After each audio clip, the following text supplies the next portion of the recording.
So we're ready to continue the retopology of this face and complete the work that we have started. We have completed the mask of the face so far, and now we want to tackle the rest of the retopology. So the skull, the ears, the inside of the bodily cavities or the facial cavities. It's always kind of weird to talk about that, but you know what I'm referring to here. So I took a day off between completing the mask of the face and now this particular class, and it gave me a little bit of perspective on the work that I have done so far. There's a few places where I feel as if the polygonal balance isn't quite there yet. If we look at the forehead, we have a lot of polygons here that are very rectangular. So mostly these ones here near the middle there. And it's worth to wonder if there's a way to get those polygons to become a little bit more square. I think there's really two ways. I mean, if we want to squarify, if I can use that particular word here, if we can squarify these particular polygons, or if we want to do that, there's really two ways we can squarify any polygons, really. One is to, in this particular case, to remove some of those vertical edge loops that we have, which will give us polygons, which will be a little bit more square, or it's to add geometry in the opposite direction there and the direction perpendicular to how they are stretching. And looking at this, I actually feel better about adding a little bit more geometry running across the forehead. And part of that is because looking at these polygons here, if we were to add one or two extra loops here to the forehead, we could actually make these polygons that are here a little bit more square. Now, the polygons that we have here would probably become even more rectangular, which is actually a problem. But if we were to take the vertices which are here and pull them a little bit further towards the back, then we could also keep these to be relatively square.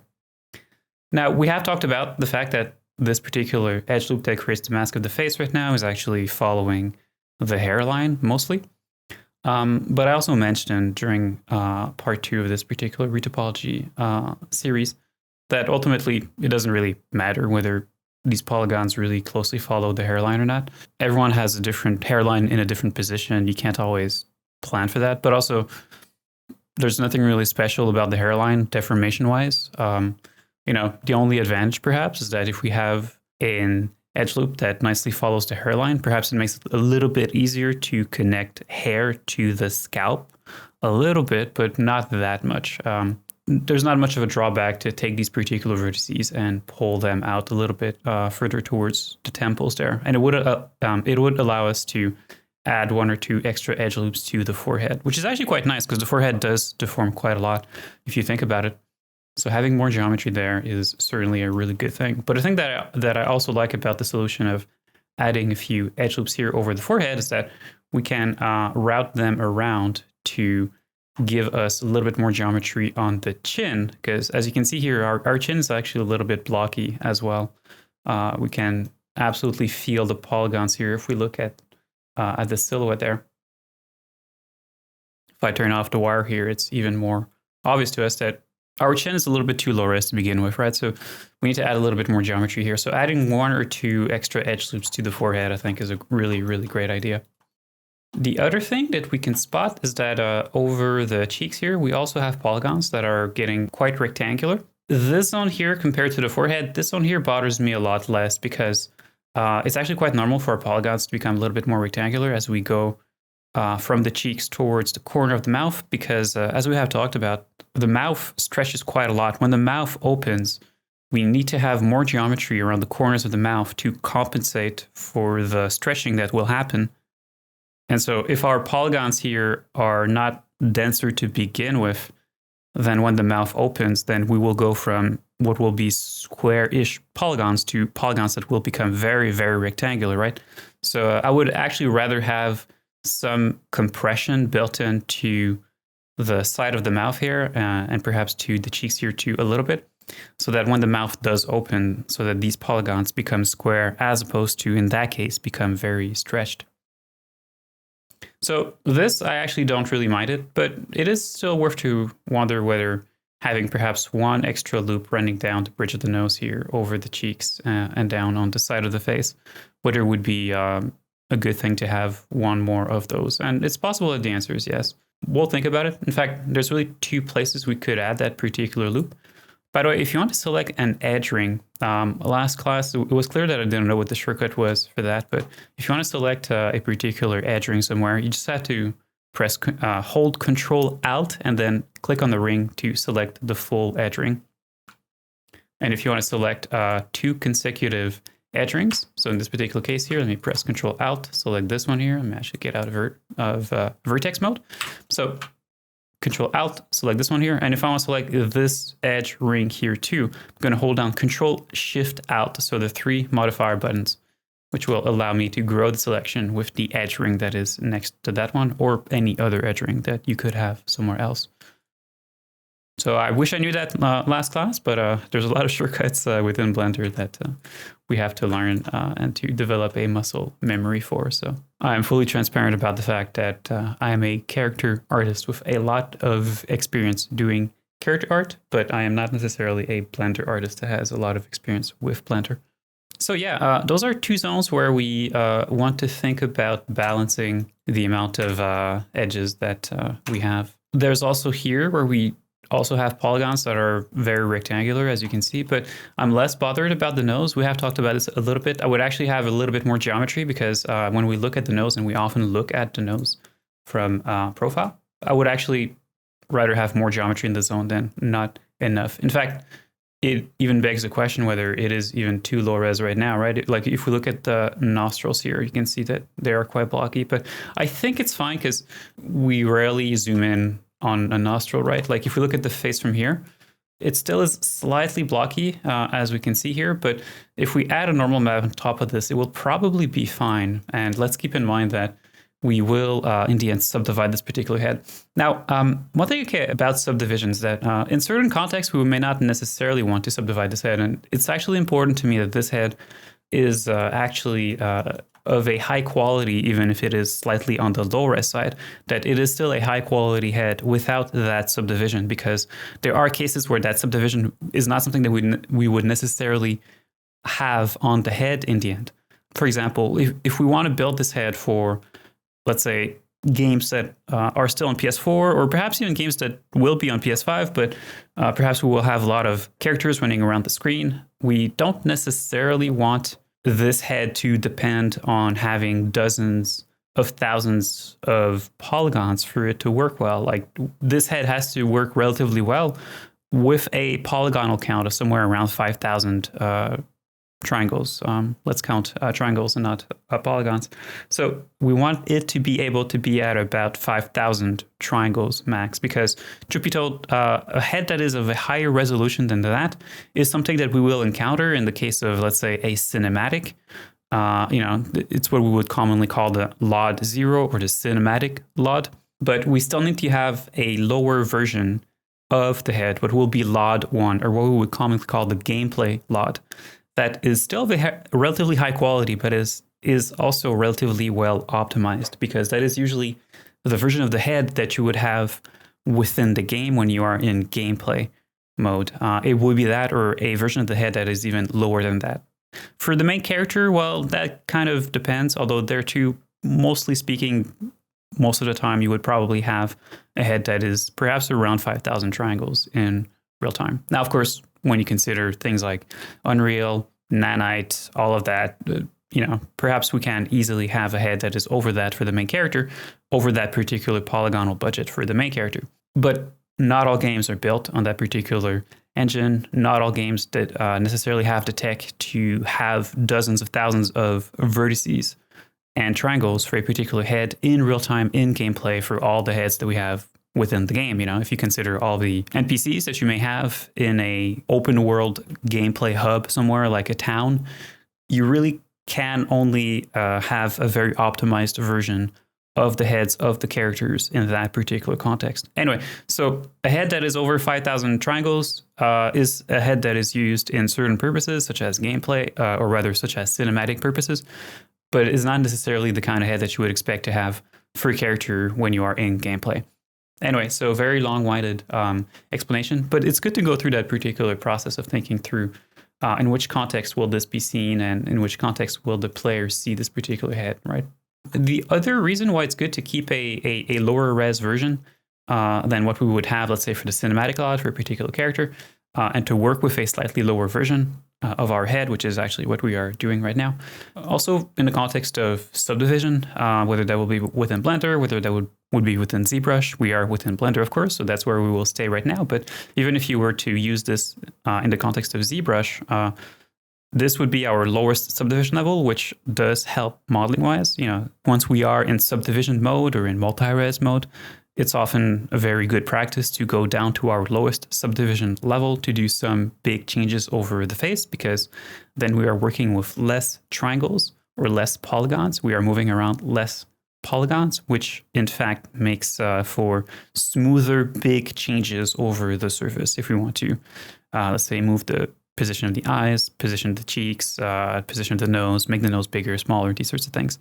Actually dealing with less polygons often makes it easier. So far, we haven't done any of that because we were simply working with this at a remesh stage, or if you're coming from ZBrush, in a Dynamesh stage. Because truth be told, it actually is truly a lot easier to do big changes when we have less geometry to deal with every brush stroke that we do or every move operation that we do. It simply makes for deformation that lead to a smoother result, so to speak. Very long-winded explanation where we really went within the rabbit hole there, but I think all of that is important to understand, because we are at the process now where we want to be looking at our result, and you want to be looking at your result as well. And everywhere where you have polygons that are of a relatively rectangular ratio, they're not quite square, you have to ask yourself the question, do I need to balance the number of loops that are there? Do I need to add or remove some of the geometry, either on the axis where it is stretching or on the cross axis, to better balance the polygons there? If I do have rectangular polygons, is it also a problem if I simply keep them, Because if we're on the zone of low deformation, this particular zone here doesn't really matter too much. Here we have rectangular polygons, but we just mentioned why it's fine, because in this particular case, we want to have those rectangular polygons now so that when the mouth opens, these become square, as opposed to start to stretch and go from square to rectangular. And in other cases where we have those rectangular polygons, the thing that we want to do is to simply think through, okay, where is it actually beneficial for me to add a little bit of geometry? If we have really big polygons somewhere else, it's also worth to ask ourselves a question, am I missing geometry here? It's kind of an interesting question to ask in the particular context of these polygons here over the side of the face, because these are becoming very, very big. If you compare the size of these polygons with the size of polygons that we have over the eye here, we can fit practically 3 polygons on the horizontal and on the vertical axis.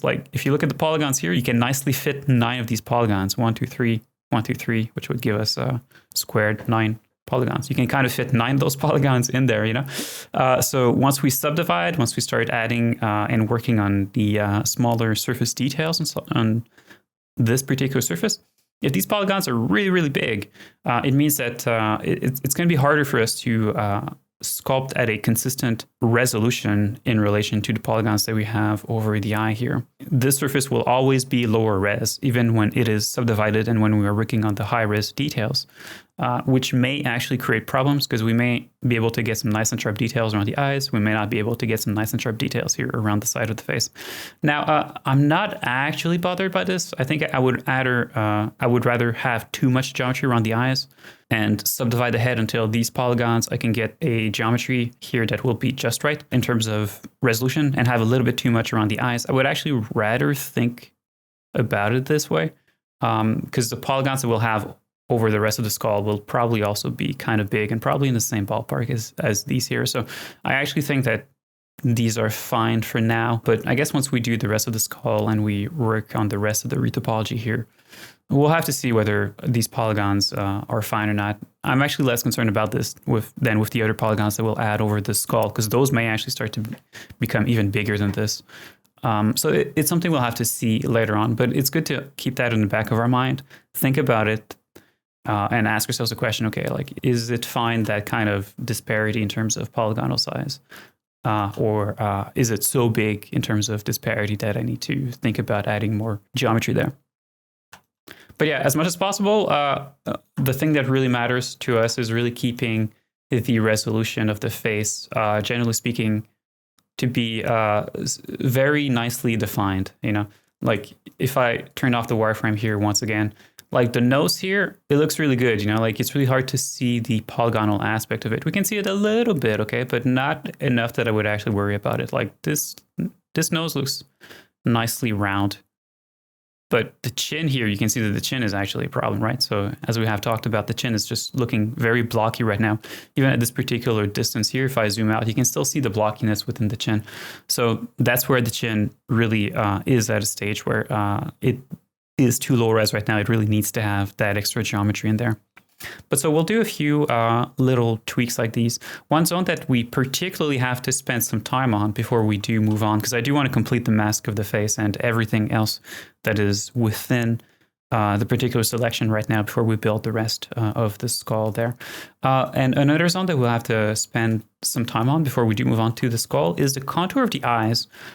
We've talked about this so far, like we've added enough geometry here that the geometry is nicely balanced in terms of number of polygons that are there, but it's not well enough following the particular anatomy of the face. And what I mean by that is, well, first of all, if you consider the upper eyelids, well, those will actually have to close, right? So these will actually stretch as the upper eyelid closes.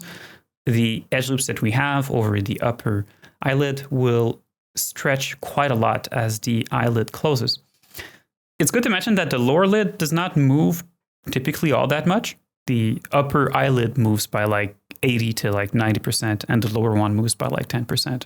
So we have to add more geometry around the lids, but especially around the top eyelid, so that when the eyelid closes, once again there, we want to start from polygons that are very rectangular right now, so that when the eyelid closes, we have polygons that wind up being relatively square, as opposed to start with square polygons now, which when the eyelid will close would give us some impossibly long rectangles. But the other thing that we also have to add is a little bit more geometry to support the upper eyelid crease and a little skin fold that is on top of that here. So we want to really nicely follow. First of all, we want to have the particular edge loop here that separates the eyelid from this particular skin flap, if I can call it that. First of all, the particular edge loop that is there, we probably want to take it and we probably want to move it inward a little bit so that some of these edge loops, when the eyelid closes, they can give us the impression of sliding out from underneath this particular skin fold that is here. But also we need to have a little bit more extra geometry so that we can capture the silhouette here of the skin folding upon itself. So there's a lot of subtleties in there, which means we definitely absolutely need to have a lot more geometry in this particular zone here. So that's what we're going to do. We will add all the geometry that we need for the eyes and for the eyelid crease. And once that is done, then we will move to the skull, to the ear, to the neck, and that will allow us to complete our retopology. We'll need another part to this particular class because even once we're done with retopology, then we have to also talk about projection, subdivision, unwrapping. You know, there's a lot of things that will actually follow retopology. You know, like we're not done once we are done with the retopology. It's really just one cog in the whole machine, right? It's only one step in the process there. So there's still quite a lot to do after that. So definitely we'll need either part 4 to retopology, or we'll need a class as to what follows the retopology and how do we merge this retopologized head back with our original high res that we have sculpted there. But also we'll have to do a pass on the right side of her face specifically because her face is asymmetric. So we'll have to carefully move the geometry in there as well to account for the asymmetry. You can see it's really not too bad. You know, our shrink wrap actually does a pretty reasonable job of placing these vertices mostly in the proper locations, but definitely like around the corner, around the eyes. If we start to zoom in, we can see here that, let's say, the corner of the eye here, so the medial corner of the eye, it's not quite placed the way that it needs there, right? So we'll have to do a little bit of moving around with the move brushes and slide move brushes or slide relax brushes there, just to get the geometry to be just right in the proper location. It's a very involved process. There's a lot of little steps. It's very technically challenging to do a retopology and then merge it back with our original head. But all of those are very important steps that we want to take our time with. Let's talk about the circumference of the eye and the upper eyelid crease and how we can get a little bit more resolution in here.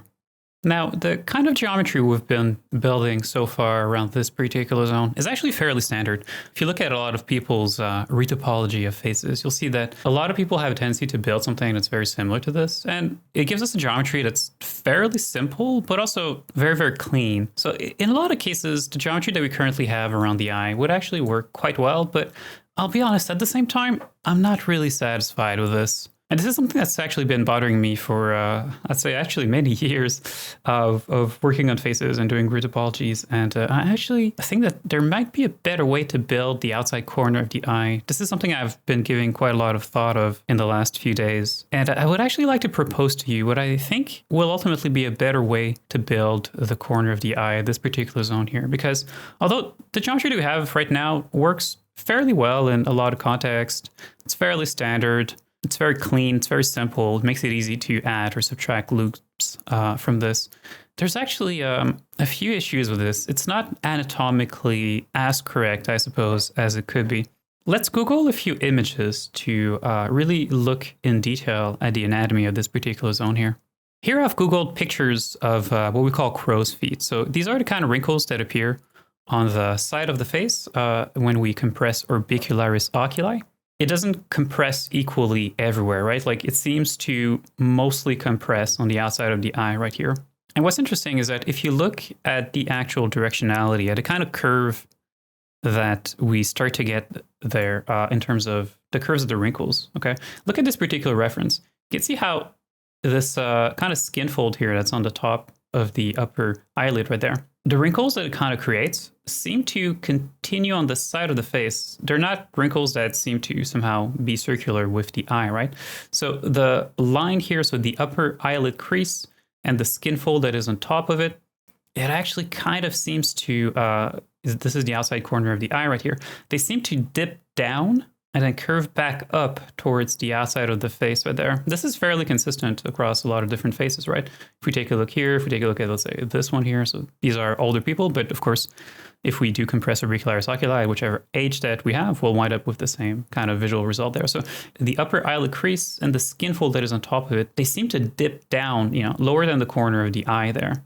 And then they curve back up here. And we have a few wrinkles that are also shooting vertically, sort of diagonally and vertically towards the back of the face there. So the anatomy of this zone is actually kind of interesting, right? And it's actually kind of hard a little bit to get this particular configuration of natural lines or of edge loops in our case on the model with the geometry that we currently have. If we actually take a look here, I don't really have edge loops. Like we could take this particular edge loop that is here perhaps on the corner of the eye, and we could kind of angle it down a little bit further down and sort of give it a little bit more of a curve here. We could actually try doing this here. If I just take the slide brush right here, I could actually slide these a little bit further down like this. And actually just forcing these in that particular position will actually already give us something that's a little bit more anatomically correct. But I'm still not quite satisfied because you can see that the loops that are right here over the upper eyelid crease there. The fact that they're actually kind of wrapping around towards the bottom means that the moment that I actually do a little bit of smoothing here, you can see what's kind of happening. The moment that I do a little bit of smoothing, these have a tendency to angle themselves even further down, like to be even more vertical, and have a tendency to kind of also, as you can see, sort of try to move a little bit inward towards the eye there. And the shape that they're giving us simply doesn't really naturally follow the folds that we have seen there. If you take a look at the upper eyelid crease right now, if I just follow it with my cursor right now, you can see that it's going diagonally across the polygons that we currently have. So we have to fight the geometry a little bit if we want to get these particular edge loops to nicely and follow as accurately as possible the corner of the eye. Not only that, but the fact that I have angled this particular edge loop towards the bottom, you can see what it's kind of creating here as a shape. So this particular polygon that is here, this is a polygon that will create problems because this has to be subdivided somehow. All the polygons that we have, they're all the combination of two triangles, really. There's a diagonal in here somewhere, which will either be from this vertex to this vertex or this vertex to this vertex. All the polygons are all two triangles where the diagonal in between those two has been hidden from you, but that diagonal always exists. It's always there. So the polygons that we have, they're all always two triangles. And the problem, okay, that you may perceive here is that, first of all, you can kind of imagine that if the diagonal actually spawns like this, right? This is going to be a big problem because we are winding up having one of our two triangles is actually just a very small sliver right there. And this is just asking for trouble skinning wise and UV wise also. Like this will actually give us a lot of problem when the face is actually deforming this particular polygon that is right here. If I take this particular vertex, okay, and I move it down, let's say that our character is closing their eyes there. You can see that now this particular polygon is folding upon itself. And we could even do a test here if I actually get rid of this particular edge that is right here. Let's just dissolve this. Let me take this particular vertex, move it down here. And so in this case, the diagonal, you can see it is probably like this here because we are winding up with a polygon, but we're not seeing a little bit of an extension here towards the bottom. Yeah. But we don't control what is the direction of that particular diagonal. So it may be in the proper position and it may not be. If it's not in the proper position, then we will start to get deformation issues and issues with our UVs. So sure, I can place this particular edge loop like this here and capture a little bit more the kind of downward angle that we have seen for some of those crow's feet wrinkles. But it still leads to geometry that could actually be a little bit problematic. So I think there's actually a better way to build the corner of the eye, and I would like to spend some time with you to do that. And the other thing actually that is a little bit of a problem with this particular configuration right here, regardless of what we are doing with this particular loop that is here, the other problem actually that we have with this, okay, is that this actually makes it a little bit harder to properly support Asian eyes. Once again here, just take a look at the natural curve that upper eyelid fold seems to take right here. So once again here, right? So the corner of the eye is somewhere about here, but the particular skin fold that we have over the upper eyelid there, once again, it seems to kind of curve a little bit downward, right? So it actually curves further down than where the corner of the eye is. There too, I actually think that the configuration that we have right now, as standard as it is, okay, like this is actually fairly standard, could actually be ameliorated from an anatomical standpoint. I think we could actually do something better. And if we do something that is more representative and is more accurate in terms of anatomy, it will absolutely lead to better deformation in the end. So I would like to propose something to you, like how to build a better eye corner. Let me explain to you what it is that we are going to try and do here. So here I am in object mode. Let me just go here and use the annotate tool within Blender. And let's just draw a few edge loops with this just to see where it is that we are trying to go with this. Well, first of all, we'll need to have a vertex here, right? So let me just write this down right here. And you can see that even on this particular model, I kind of have a little bit, I have already sculpted in there a little bit that kind of natural curve that we are talking about here. So from the upper eyelid then, what we want to do is to create a little bit of a downward curve like this, right? This is actually what we are trying to do.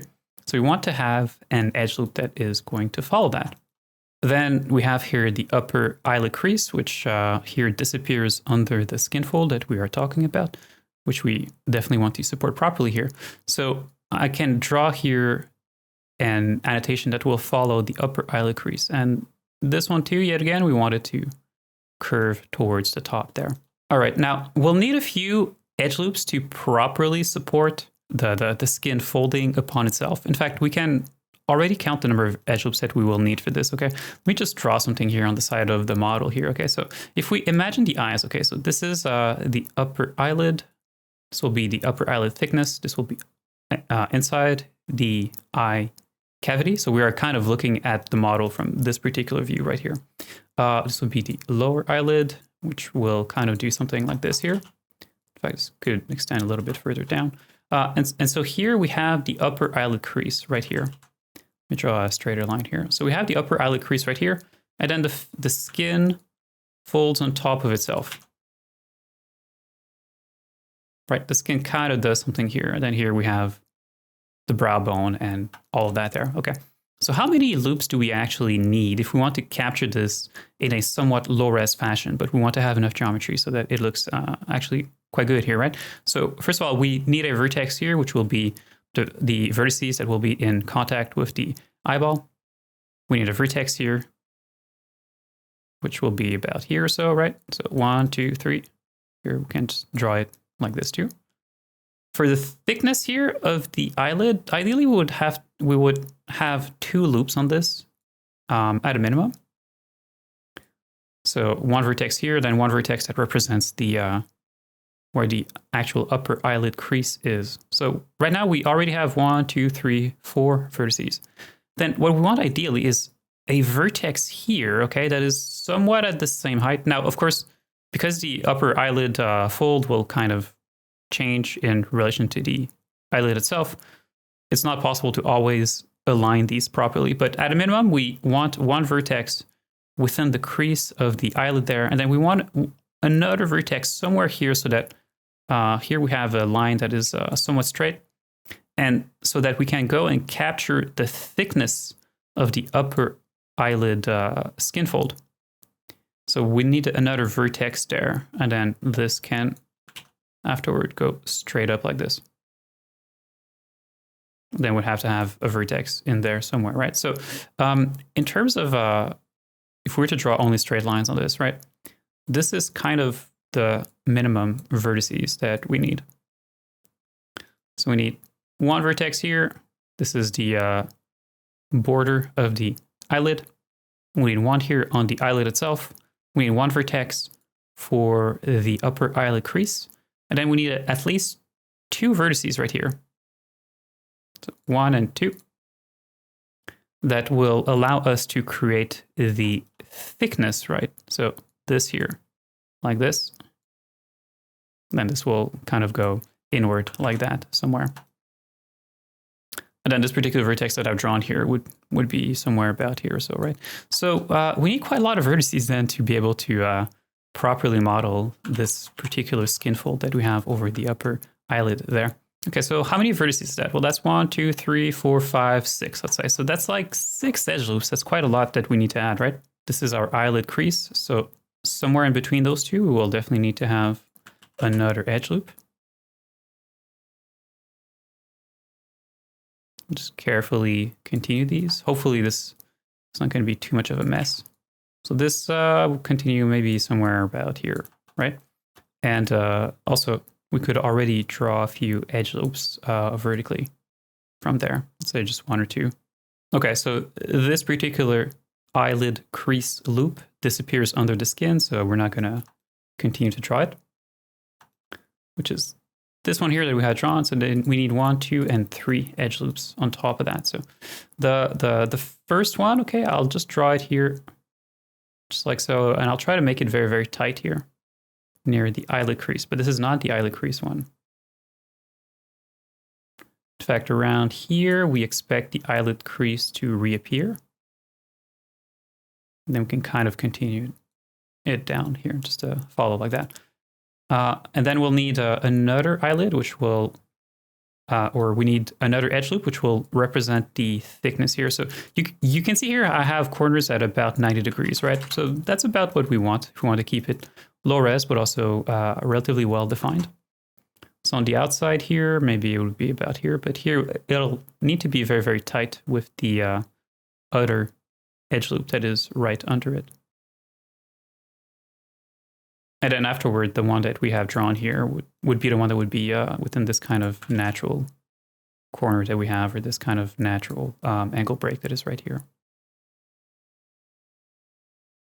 So that this will kind of give us something like this. This is going to go in, come back out, and then we'll create the eyelid from there. Okay, so that's a lot of edge loops that we actually need.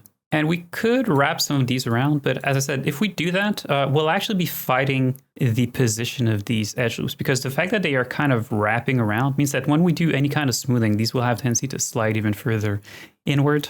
They will go diagonally across that upper eyelid fold. And so I'm just not convinced that they're really a great way to build the corner of an eye there.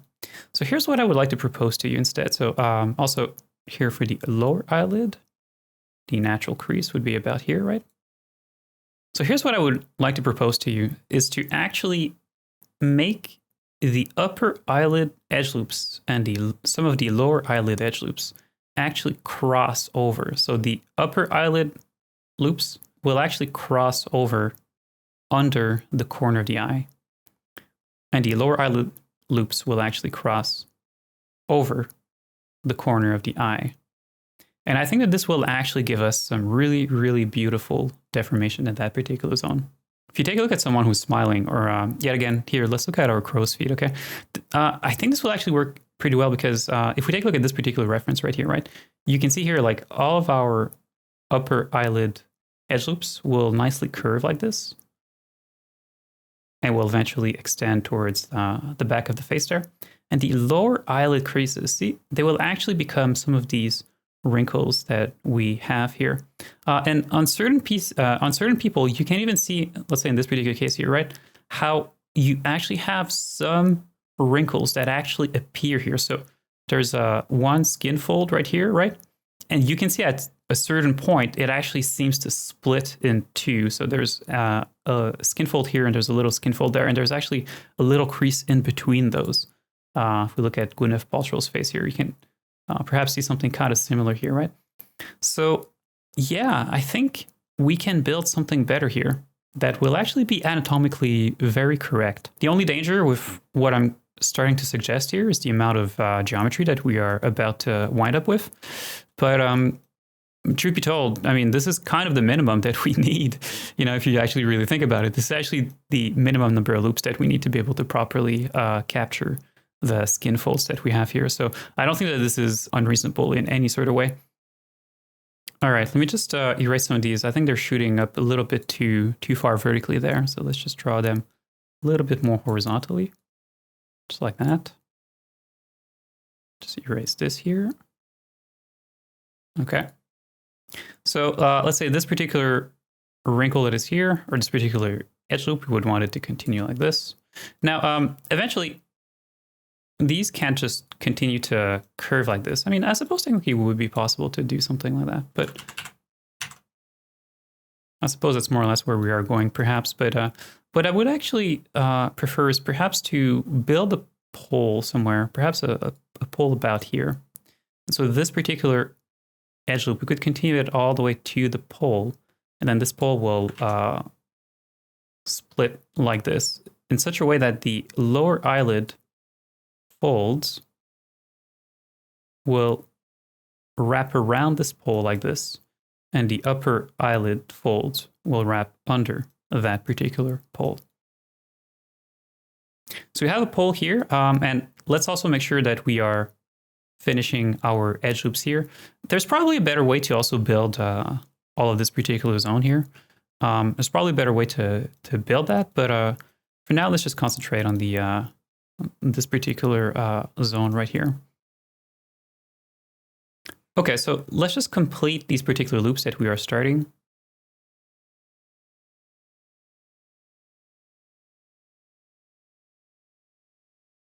It's kind of tempting to continue some of these loops across like that, actually, to the outer eye.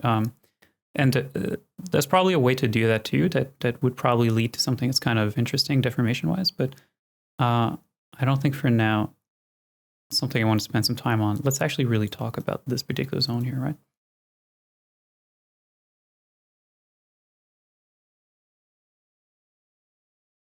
Let me actually move this pole around. This pole may not be exactly where it needs to be right now. Okay, so we have this particular edge loop here that would continue like this. This is our eyelid crease loop, so the one that comes off from under the skin fold right here. We also want it to, let's say, curve around and come back right here. Let's continue this one here, just like so, right here. Okay, so our pole probably needs to be about here. So the pole will connect this particular edge to this one here at the bottom. It's getting a little bit dirty. I apologize for that. Let me just clean this up here a little bit.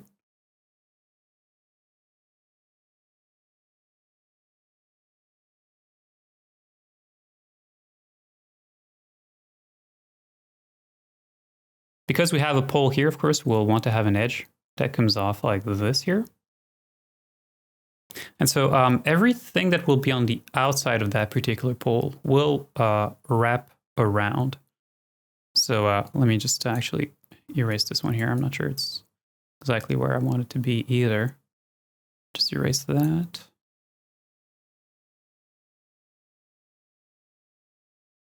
Okay, so everything that we build on the outside of this pole will actually wrap around. So this will start to wrap around like this.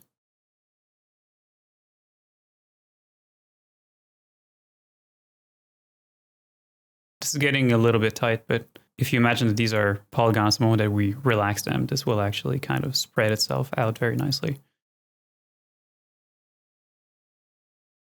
So you can see the kind of result that we're having right now. And then here the loops that we have can actually go vertically like this. The loops that we have on the bottom can curve like that.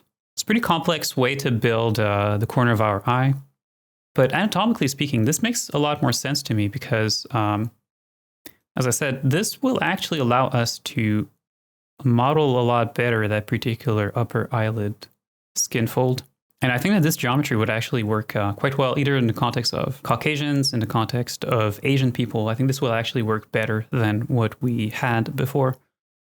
And about the inside here of the eye, as we said, I think it's possible to take some of these loops and continue them across the nose to continue them to the upper, to the other eyelid. I think it would technically be possible to do that.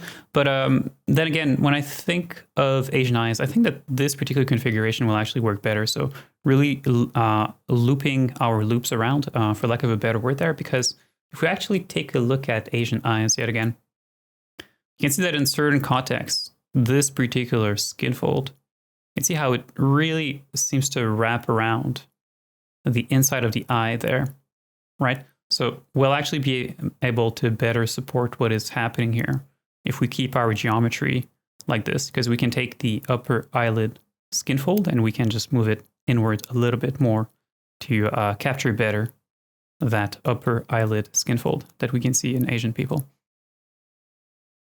So yeah, I actually feel pretty good about this particular configuration.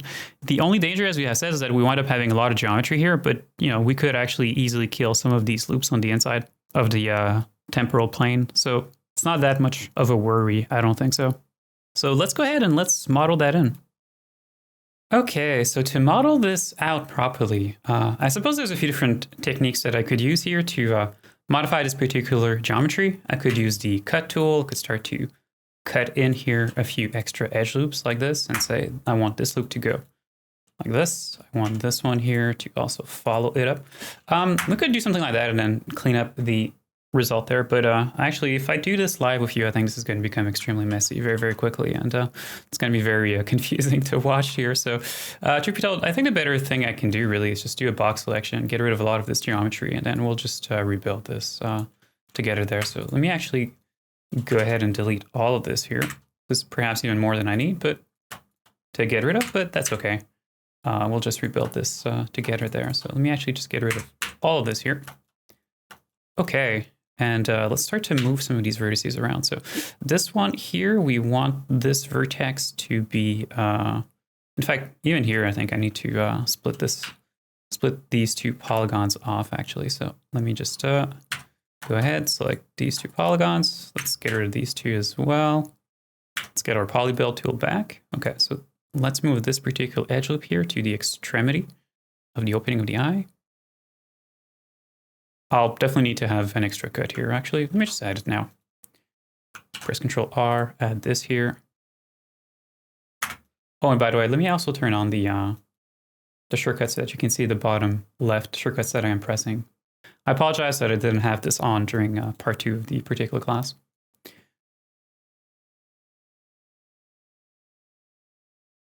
And then let's extrude this edge right here. Let's merge these two vertices like that. Let me do another extrusion, merge these vertices. Okay, so this is our basic corner.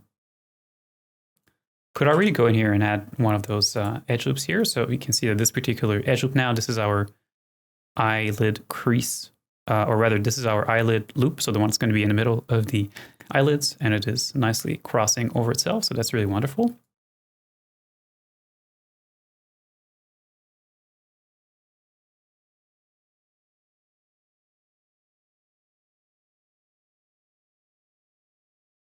when you do add these vertices using Polybuild, don't forget to afterward click on the vertices to snap them properly on the surface, because as we have talked about, Polybuild, when you do an extrusion like this, does not actually snap the vertices. And you can see this particular vertex here, so I actually have a hard time to click on it because it's kind of existing. Okay, here we go.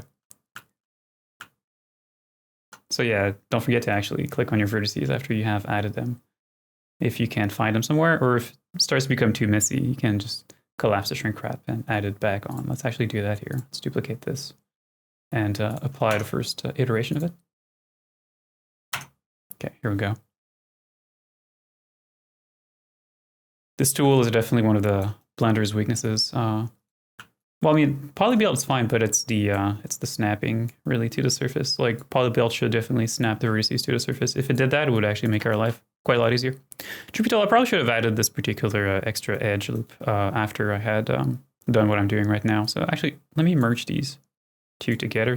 We'll actually be a little bit faster here. And then let me actually remove this particular loop that we have added. Just to solve the edges. Here we go. It's actually going to be a little bit faster to add my geometry like that.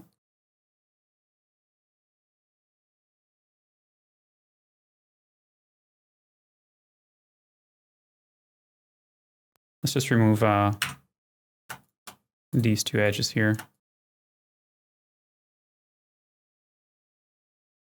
Select this one here, press F, fill it up. And then let's add, I guess let's just keep it at 1 for now. We'll split this later on, but that's fine for now. Okay, so that's our basic crossing configuration. We could already perhaps go ahead and add the pole in there. We have to be careful about where we are adding that pole, because we have mentioned that we wanted that pole to be somewhere very precisely, you know. This particular edge loop that goes around, which is the one that will inherit the pole, it's very important that we keep in mind which one that is out of the loops that we have. So we've said here, so this is our eyelid border loop. This is our eyelid loop. This is our eyelid crease loop. This is the first one of our skin fold loop. This is the second one of our skin fold loop. And this is the one that we want to inherit that particular pole. We could probably place the pole on one of these other edge loops. I'm not that adamant about it being on this one, but this is the one that we had mentioned that we wanted to have the pole on. So the loop that will be here, which we could already perhaps go ahead and define to be this particular loop here. I believe it is in the proper location. Yeah, it's in the proper location for the most part. Of course, when we do want to build nicely the skin fold folding upon itself within the low res, we'll have to get out of retopology mode and just do that using more traditional modeling approaches. We'll have to turn off snapping, of course. We'll have to get rid of the shrink wrap, because none of these will allow us to properly build that zone if we have those. So we'll have to merge all of that here. But I can at least start to add my pole in here. So this will be the edge that we have mentioned that will inherit our pole. Let me just go ahead then and add that particular pole. So we want to have the pole right here. There we go. We have our pole here. Every edge loop on the outside of the pole will nicely wrap around. Every edge loop on the inside of the pole will cross over to create this kind of crossing over effect. It's even kind of interesting to see if there's a way to maybe, you know, this particular poly loop that I'm following right now, it's kind of crossing over itself. It would perhaps be interesting to see if there's a way to merge it towards the back of the head there, and maybe create a bit of a figure eight there. That would actually create some geometry that would be nicely contained and would make it easier to either add or subtract geometry later on. Before we build the actual eye crease itself properly, let me just let me close off this particular retopology that we have started. I guess we could just do a little bit of relaxation on this. Why not, right? Okay, let's do a face set from visible. I guess we could, because I think it's going to be totally fine if I do a little bit of relax on this. Yeah, totally cool. And it already gives us something that's nicely balanced in terms of geometry. Yeah, you can see that already like this actually works quite well, right? Like we have this particular edge loop here that nicely curves down, and then curves toward the back of the head there. So truth be told, even if we were to keep it like this would actually be fine. Now, the problem with this, of course, is that we simply don't have enough geometry to properly support the eye crease, which is really what we need to add now, you know? I suppose for a very low-res video game, this could be fine, but, you know, again, if you kind of look at the face here in isolation, if you look at the low res, right? Like, it's clear that here, like, there's just geometry that's kind of missing for any kind of modern day video game there. Just this wouldn't work all that great here. We were talking about having one edge loop here on the eyelids. So let's go ahead and add that in. This is our edge eyelid crease loop that is right here. This was the second loop that we wanted to have on that skin fold.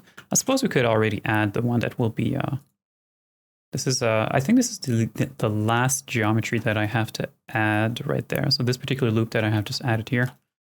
Okay, let's actually count what we have added here. So this is our eyelid border loop. This is the eyelid loop, the one that's in the middle of the eyelid. This will be the eyelid crease loop that is right here. So deep within the eyelid crease. This will be the first one of our eyelid skin fold loop. This will be the second one of our eyelid skin fold loop. And this is a place where it needs to be there. And so already creating this here, you can see we're already getting a little bit of a bump here. So that's pretty cool.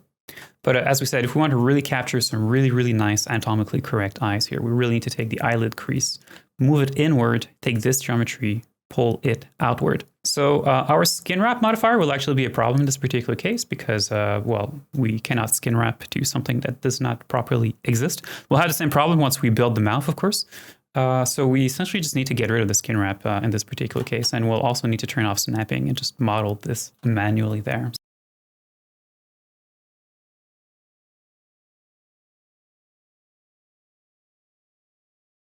Let's actually move this shortcut thing around. I believe there's an offset here. Yeah, here we go. Okay, so that you can see what is happening without it being blocked by this particular toolbar here. So here I'm just using the standard grab brush and the standard relax in this particular case, since we are snapping to the surface using the shrink wrap. This loop here, though, this is starting to be overly relaxed, though, because this particular edge here needs to stay with the same angle as the edge here that is for the eyelid border. This edge needs to keep the same direction. So I actually don't want to overly relax the zone here. We have to be careful about how much relaxation we actually do on this particular zone. Relaxing is great, but it doesn't mean that you blindly want to do it and you blindly want to accept the kind of result that it's going to give you there. A little bit of a polygon here. It shouldn't be there. One more thing, actually, I could actually do, okay, before we do start to create the eyelid crease, is actually keep these loops here a little bit more, and these loops here, keep them a little bit more vertical. In fact, you know, so we have the temporal line that is right here. You know, this kind of natural plane change that we have on faces here because of the temporal line of the skull, and then we have the temporal plane that is right here with the temporal fossa that is here. I actually really want to have a particular edge loop that follows that here very nicely there, because it will make building the rest of the skull a lot easier as well afterwards. So actually, I actually don't really want these loops to cross diagonally over here. So we have the temporal line that is right here like this. And then we're starting to have loops that are actually crossing diagonally over, which also makes these loops here a little bit diagonal, which also makes this particular zone here a little bit dense there. So I actually wouldn't mind to take perhaps this particular loop that is here and bring it so that it nicely follows the temporal line. So it will be a lot more vertical, which will give us a little bit more space to space these out here on the temporal plane. It will take these particular loops that are here, we'll move them inward, and we'll just get geometry in here that will be a little bit more, first of all, a little bit more vertical, but also a little bit more tighter spaced together, I suppose. So it's going to nicely balance all the geometry that we currently have. So that's a great idea. Okay, so let's take this particular loop that is here. So I'm just going to take the, I guess the slide relax could actually work quite well in this particular case. Yeah, here we go.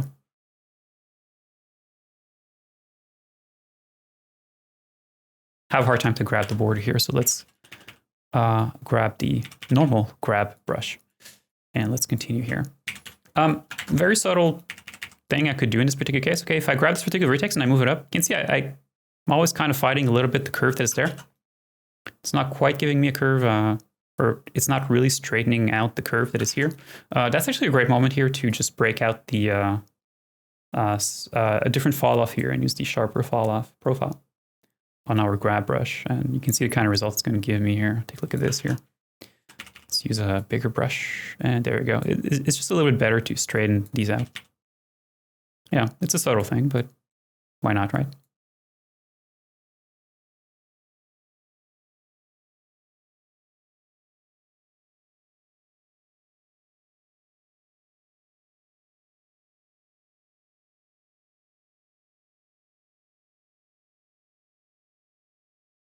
I'm kind of looking at the curve for this particular edge loop here. I want it to be nice and curvy towards the top.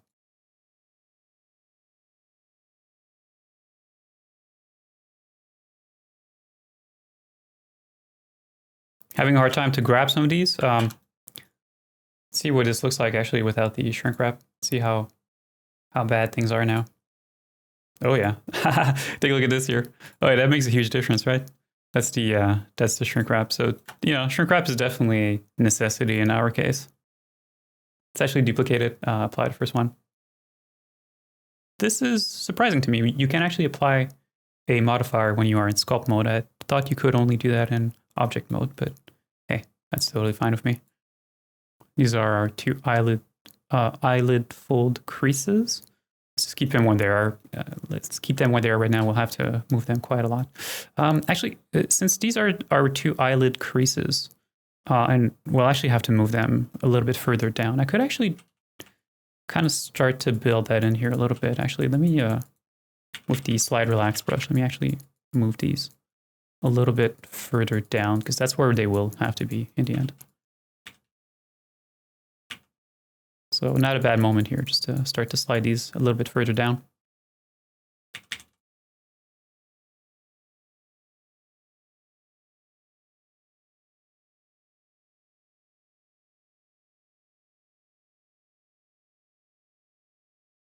Okay, so let's check our loops. So eyelid crease loop, this is our two skin fold loops. So yeah, this loop is placed where it needs to be. This will definitely need more geometry here. Actually, I would rather add it right now so that we can do as much of that relaxation right away.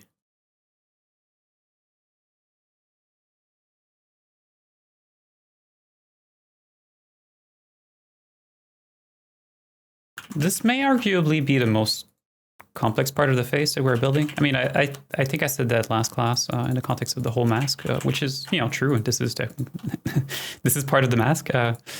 But I think in terms of like perhaps challenge, this may be the hardest spot that we have to build. The inside of the mouth is going to be fun too, but there's so much happening around the eyes. We get all these loops crossing over, these sorts of things. If you're able to do this, I think you are absolutely able to do retopology of any complex surface.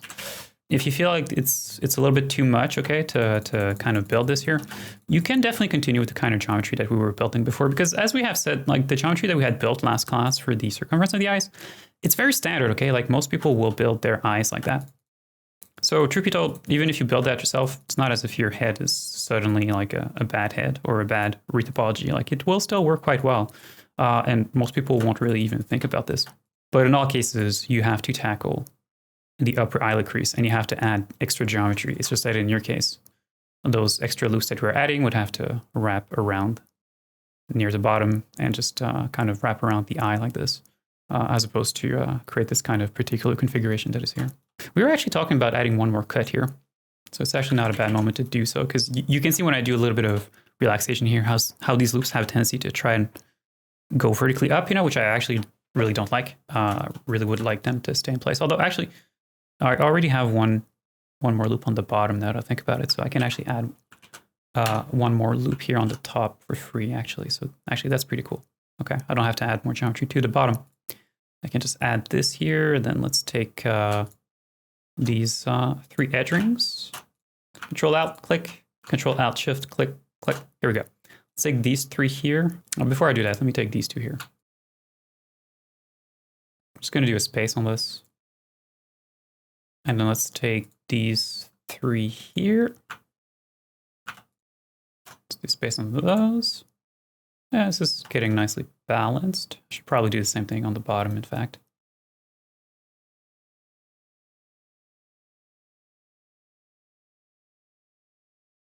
Could actually move this one here further down, actually. Yeah, so these, we do want to be careful placing these. So actually this one needs to be placed a little bit further down. This is our eyelid crease. We want it to nicely curve like this towards the back. So I want the loop to simply continue with the same direction. I don't want it to kind of reach the corner here and then start to go a little bit vertically up. That would be a mistake. Control Alt click, Control Alt Shift click. Space that.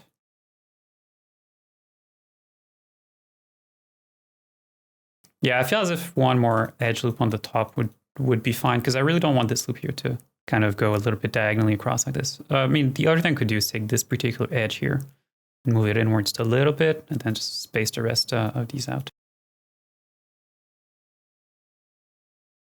Let's take our edge loop here. I forgot the shortcut for slide, so edge slide, there is no shortcut for that.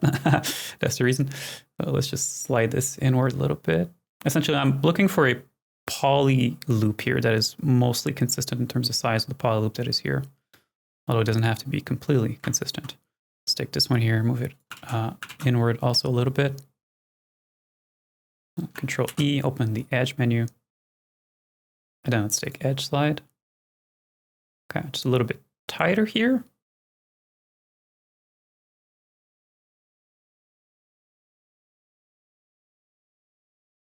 And then let's add one loop right here.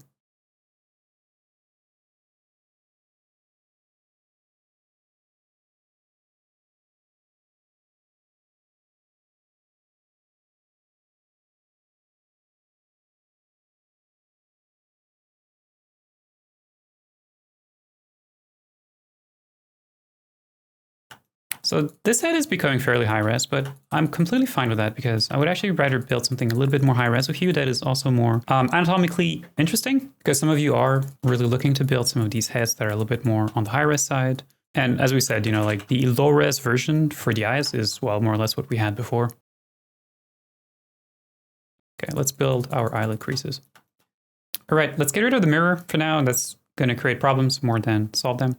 Let's collapse our shrink wrap, but we're not going to duplicate it. We'll just get rid of it entirely for now. And let's also turn off snap to surface, because we will build that eyelid crease, and we will need to do some manual modeling on this because we simply cannot snap to a high res when the high res does not have that built-in eyelid crease there. So building this is fairly straightforward, because what we want to do is just to take these vertices and just manually move them in place, okay? So this is our loop here that is our eyelid crease loop. So as we said, we actually want these vertices to move inward a little bit. So let me just press G here, take it, move it inward. Now, how far in should you move this? I'm not really sure, but let's move it about here. As long as we have a little bit of thickness here to work with, we'll be completely fine. But how deep is this, anatomically speaking, is something that unfortunately I do not have the answer to. Of course, as we move these, let's move these from every direction. So let's make sure we are indeed moving them in the proper location in 3 dimensions.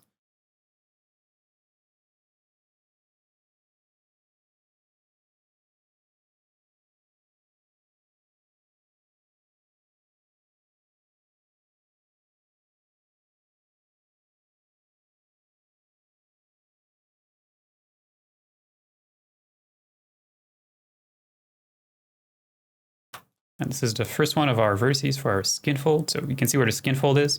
And as I said, as much as possible, I want to keep 90-degree angles as much as possible.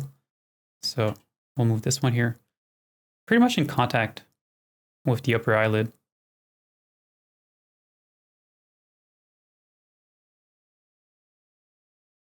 Not a bad idea to get rid of outer merge in this particular case, or it starts merging vertices that we do not want to merge together.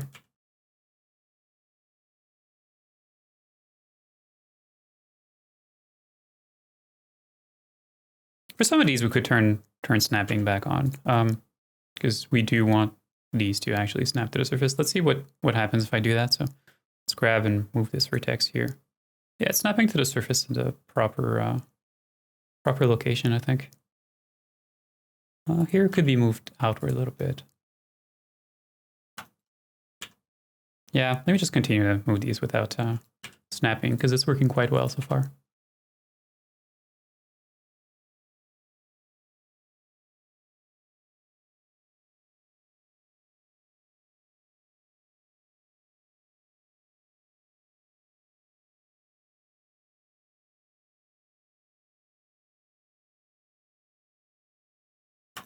And then let's take these vertices and also move them so that, as we said, we're getting something that's kind of more or less 90 degrees-ish, or that more or less represents the thickness to the upper eyelid crease.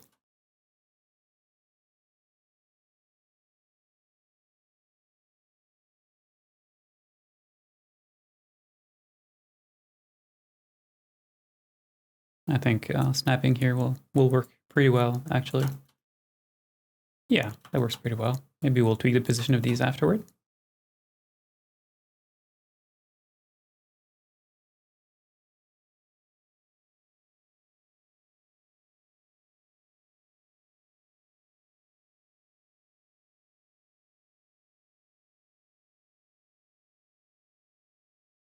Pretty cool. Okay, let's see what this looks like without having the high res in there. Actually, let me just take this here and just put this at 100%. A little bit dark. There we go. Yeah, see that works pretty well. By the way, if you're wondering why is it that we really need to have that second loop here, well, for this kind of skin fold, well, first of all, I think this actually looks quite good in terms of silhouette, first of all. But also, if we actually get rid of, let's say we get rid of this particular loop here. That's just to solve it. Look at the result that we're getting here. Look at how dark the smoothing and the shading starts to be here. And that's because, you know, our polygons are folding at like almost, well, not 180 degrees, but not far from that, you know, like a very, very abrupt angle change there. Because of that, we're starting to get this really terrible smoothing or gradient that's kind of visible here. It's kind of a really dark gradient here. This will create all sorts of issues with like normal map and stuff. Yes, a normal map that is baked will fix this to a certain extent, but not well enough. Like these huge shading will always create problems for us later on. I have a YouTube video on that, by the way, on smoothing normals. And so go check that out if you're actually kind of wondering why this is a pretty bad idea. Anyway, so that's what that second loop also does for us. It really tightens up the shading and makes the shading just look a lot better without the wireframe. Take a look at this here. Like we practically don't even need a normal map on top of this to have a very high quality eyelid crease. It's a bit of a ugly shading going on here. You can kind of see the surface here, but especially here is kind of a bit of an ugly triangle there. Let me see if there's anything cool. It's going on there that I can kind of spot as an issue. I mean, not really. That's just the, you know, like when you see shading like this, this is the diagonal that we had talked about here. You can actually kind of clearly see it here because you can see the shading here. You can see how this particular triangle here is nice and flat, but this particular triangle here is starting to get the smoothing shading from the nose there. So you can actually clearly see where the diagonal is on this particular polygon right now. And there's probably not much we can do for that.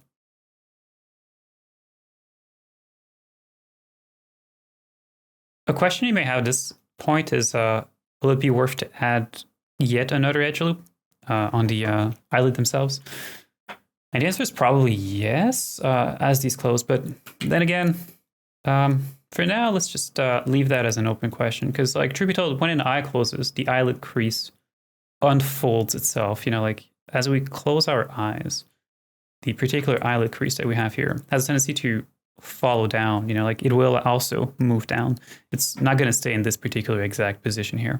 So that's more of a skinning question, I suppose, like how are these skinned and would this benefit skinning wise from having an extra edge loop here over the upper eyelids? I really like the polygonal balance that we have overall, so I'm wary of adding yet another edge loop in there, but it would be it would be a possibility. I think it wouldn't necessarily be a bad idea. You could make an argument that the upper eyelids need another edge loop here, which I think calls back and brings that back to the idea of perhaps finding a way to kind of close this off here towards the back. Or if not close it off, like these loops could actually perhaps wrap around the back of the skull and then continue to the other eyelid as well. That would perhaps be another nice way to cleanly kind of keep them somewhat localized. So, it's something you kind of want to keep in mind, when you add edge loops like these, like always placing edge loops in a way that makes it easy to add more geometry if you actually need to later on, because like if, for example, okay, these particular loops, for some reason, this particular loop here was kind of curving and then somehow curving down towards the back of the skull and then back towards the back of the neck and then somewhere within the body there, if ever we needed to add another edge to the upper eyelids, let's say, then we would also have to take care of that particular edge as it wraps around on the back of the neck down within the body. Like it would actually make it quite complicated to add a particular extra edge loop later on. So, as much as possible, we want to make sure that our edges are nicely contained in a way that makes it easier to either add or subtract edges if we actually are in a position where we actually need to do that. But as I said, for now, we'll just keep it like this here. If we were to subdivide this head, we would have absolutely enough geometry to close the eyes properly. Perhaps last thing here, I could actually do a space on these here, because you can see that the two edges that I have on my upper eyelids, they're not at the same length right now. Let's just space these out.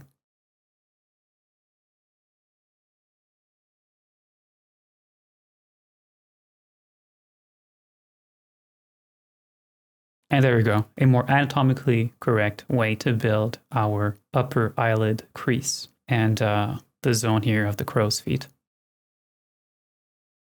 Before we do move on from this, okay, we have to do two things. First, let's actually build the inside of the eye. And second of all, we will have, once we're done with that, we'll have to actually take all of the geometry around the actual eye. In fact, we'll probably cut it somewhere about here. We'll have to take all of this geometry and we'll have to split it off as a separate mesh because we will want to add the shrink wrap back on top of our mask for the face as we continue to build the rest of the face. If we add a shrink wrap right now, it's going to completely destroy this particular zone here. So we'll have to actually split this off, unless there's a way within the shrink wrap modifier to specify a zone of the face that we do not want to change. I will admit I haven't actually looked in that, but I'm actually curious to look in that right now, because it would make it so that we don't have to split off the inside of the eyes from the rest of the face if we were able to do that. And actually, yeah, there is. We could actually specify a vertex group here. So we could actually exclude part of the mesh so that it does not get shrink wrapped. So that's actually a very, very nice way to do it. Let's still build the rest of the eye, okay? And then we will look into adding a vertex group to exclude part of the eye. And we'll have to do the same thing with the mouth too. So that's actually going to make it nicer so that we don't have to split off part of the mesh. So we'll actually look into that once we get there. So pretty simple here. We'll just hold Alt while we are in edge mode here. We'll just press, hold down Alt, click on this particular edge loop here to select all of it. Let's press E to extrude that, and then let's press S afterward to scale this down here. So this will not snap to the surface. Let me actually turn on snapping here. So press E, S, and so these will be the polygons creating the inside border of our eyelids. Let's move this until it is in contact with the eyeball.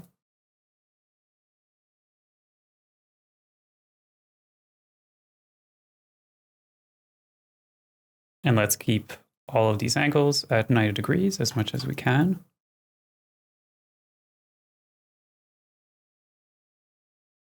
There's really two things that Blender needs to add so that we never have to deal with shrink wrap ever again. One is a snapping distance to this particular snap here. So if I could actually specify an actual snapping distance here, that would be wonderful, so that I could actually snap these vertices just off the surface a little bit, as opposed to have them snap on the surface directly. Now, if anyone actually knows of a way to do that, if there is actually a way to do this within Blender and I'm not actually aware of how to do that, please do let me know, but I just haven't found anything so far. I really wish that Blender would have that, first of all. Then I kind of wish that Blender would have the polybuild tool would also snap vertices to the surface. In fact, I mean, all the brushes that we used to, even when we are in sculpt mode there, it would be great if snapping was actually enabled at the same time while we use, let's say, the grab brush or something like that. But so if Blender actually added these, then we could actually permanently get rid of the shrink wrap modifier from our workflow. But I also, one more thing, I want to make sure that these vertices really are snapping to the point of maximum curvature, I suppose, that I can spot here on our high res. So maybe these need to be moved up here a little bit. In fact, even turning off in front here is actually a pretty good idea. For the caruncle here, for the medial canthal tendon zone, there's a lot of different ways you could build this zone. But we'll try to keep this relatively simple. Okay, let's actually move this here. Let me turn back in front. As I said, if I want to keep these at 90 degrees, these would actually be placed about here or so. And we definitely need to have a particular vertex right here that really supports where our caruncle transitions over to the eyeball. We need to have a vertex right in there, so it would be this one.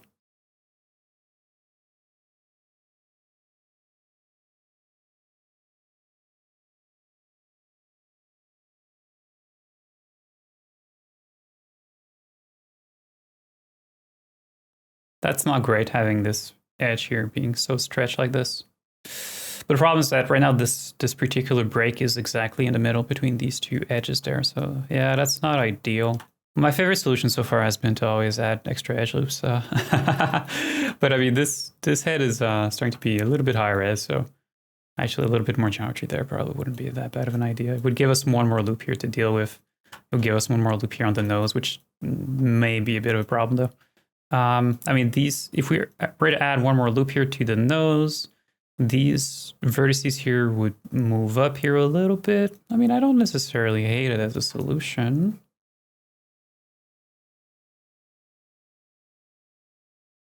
I find that this head is a little bit high res because I don't think that the resolution that we're building right now is in any way unreasonable for a modern day video game.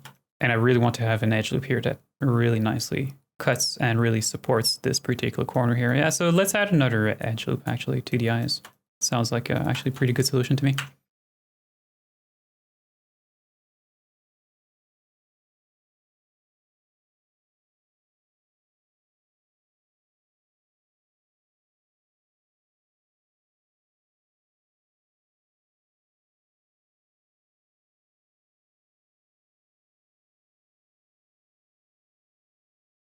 Once again, this is without a shrink wrap modifier, so let's be careful about moving too many things around.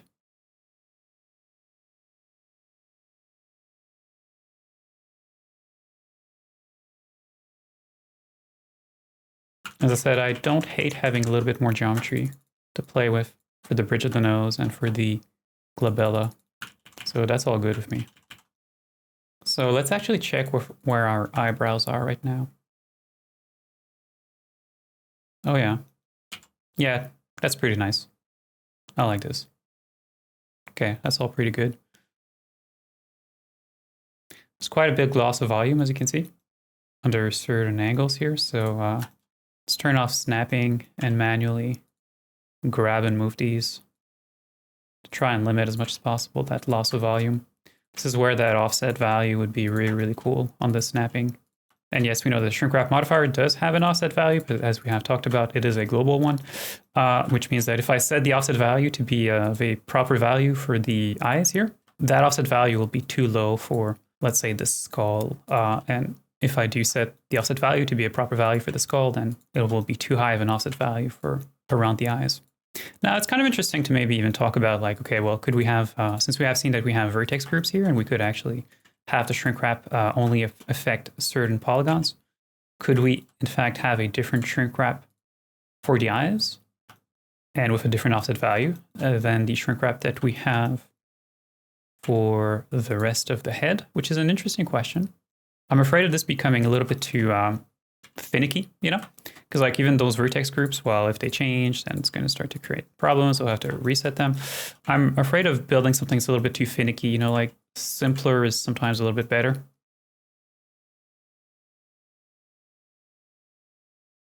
I could move these inward a little bit more. Keep this somewhat straight.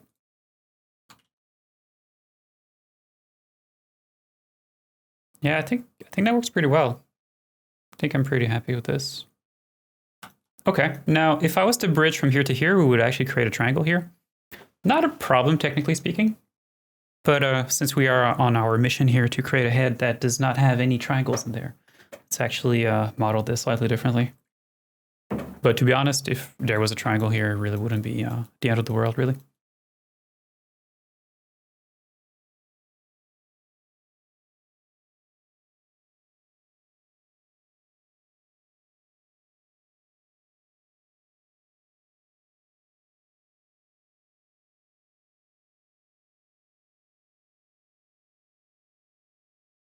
All right, so for the inside of the eye, it's fairly straightforward. There's a few of these edges here I could actually space a little bit better. This could be spaced out. Yeah, that's better.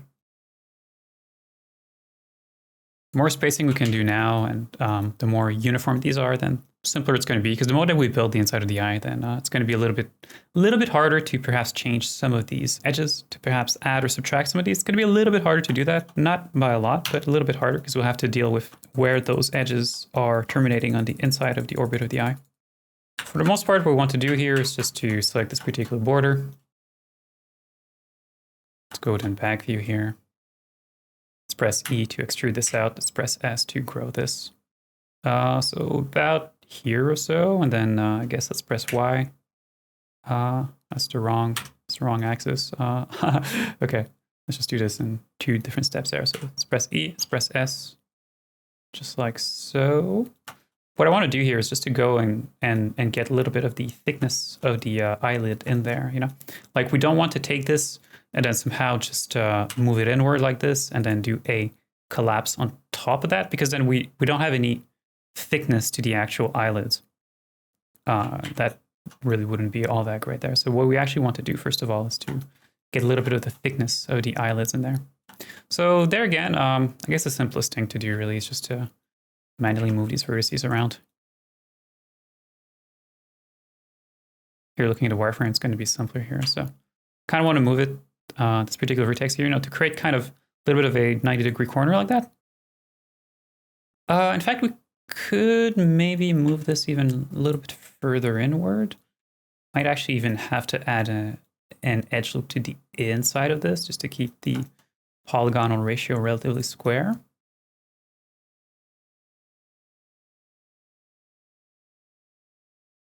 And one thing we could do here, we haven't really played around with this here, but we could actually give this a try. It's going to be very useful in the context of creating the mouth here. I could actually move a few of these vertices here to the location where I want them to be. Let's try this particular vertex here. Let's also move this one here where we kind of want it to be. So I'm kind of looking at where the eyelid crease is, and I'm moving this so that it's more or less at the same height. So about like this here. In fact, actually, let me move this one here to... Oh yeah, okay, so we do have to build the corner in here slightly differently. Go ahead and delete this face here, because I want the inside geometry to mirror what is happening on the outside. Having moved, let's say, 2 of these vertices, you know, this particular edge is not the way that we want it to be, but this edge here is, and this edge here is. So let me select this edge here. Let me select this edge here afterward. And then let's try something here. Within our loop tools here, let's press curve. Yeah, there you go. See, that works better. At least it does, because this is, let's go for boundaries here. There you go. Like, what this does is that it will simply straighten and respect the curve that you are building with every edge that is in between whatever it is that you have selected. Yeah, so we can do the same thing here, right? So we could say, okay, let's say this particular vertex, I want it to be about here. Actually about here. This particular vertex. Here too, we'll perhaps have to build this on here a little bit differently. Let me erase these. This vertex, I want it to be here. This vertex is where it needs to be. So let's select this edge here, select this edge here. Let's press curve. There you go. Very nice.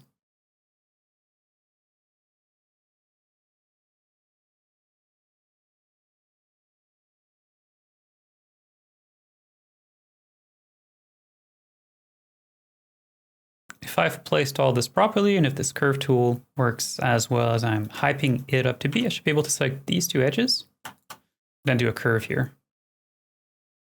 Yeah, look at that. Super nice. Like this edge here, I could maybe move it down here a little bit more. So like those 3 edges now, do a curve on this.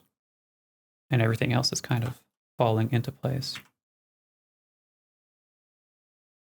So it's not really complicated for the corners. I mean, we just want to build something that reflects what we are building on the outside. Whatever is happening on the outside, we just want to have the exact same thing happening on the inside, really. It's as simple as that.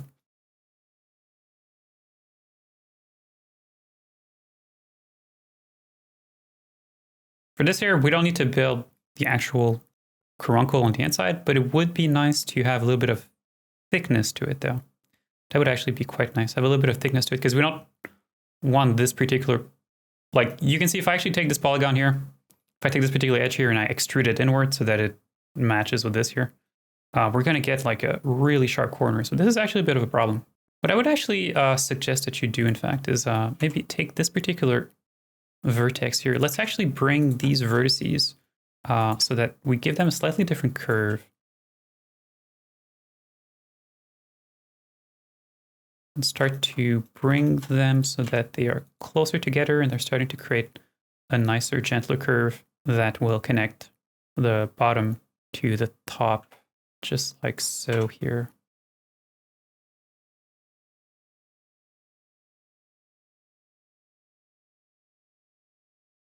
I don't like this particular angle, though. This angle may still be a little bit too steep. Although, I mean, it's at about 90 degrees, so I think that's okay. I wanted to keep it at about 90 degrees. So that's the hardest part done. Let's press Ctrl R here, add another cut, like so.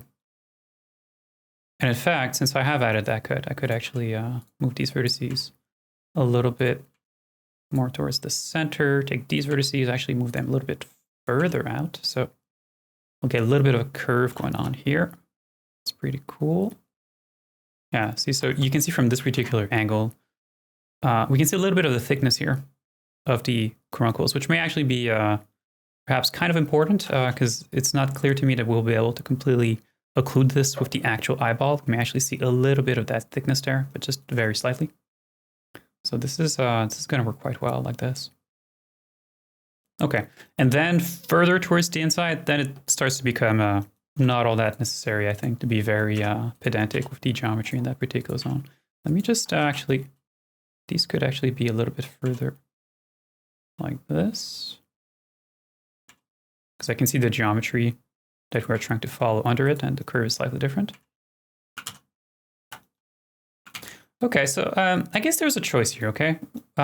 The choice is to either keep this open, like so. And if we do keep this open, I don't usually like to do that for a few different reasons. First of all, in certain contexts, it's better to have a mesh that is watertight, okay? Actually, if you take, let's say, Blender, if you want to do a remesh at some point over this head, you want to take this head, you want to remesh it, just use the standard remesh function to maybe, I don't know, start to work on something else for some reason, that may actually happen. You won't be able to do a remesh of this if you have open edges somewhere. It's not going to work. So first of all, having open edges in that context can make the remesh of Blender not work well, but there might be other functions elsewhere in other softwares, or perhaps within Blender as well, that may also work not that great with the fact that this mesh is not watertight. The advantage, though, of keeping the mesh open like this is that it makes it easier to add or subtract loops, right? If I want to add a loop here, I just press Ctrl R, add the loop there, and then I don't really have to worry too much about what's happening on the inside here. So that's the advantage of keeping the mesh open like this.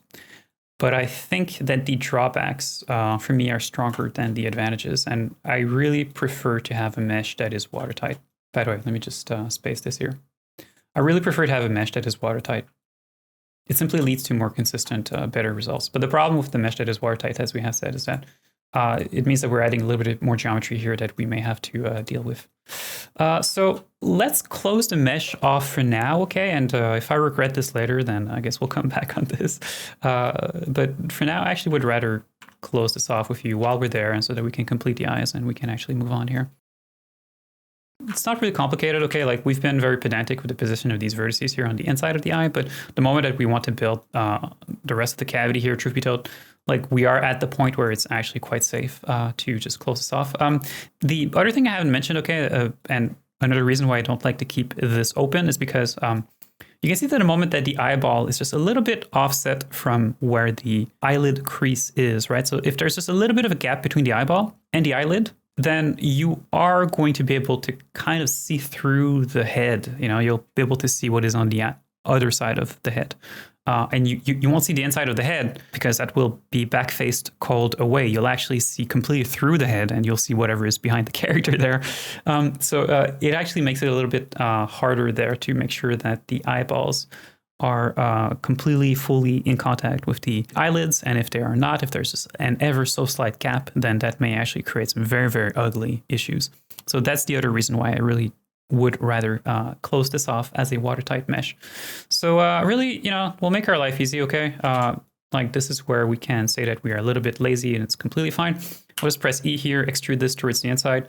Maybe do one extrusion like this, just straight like that.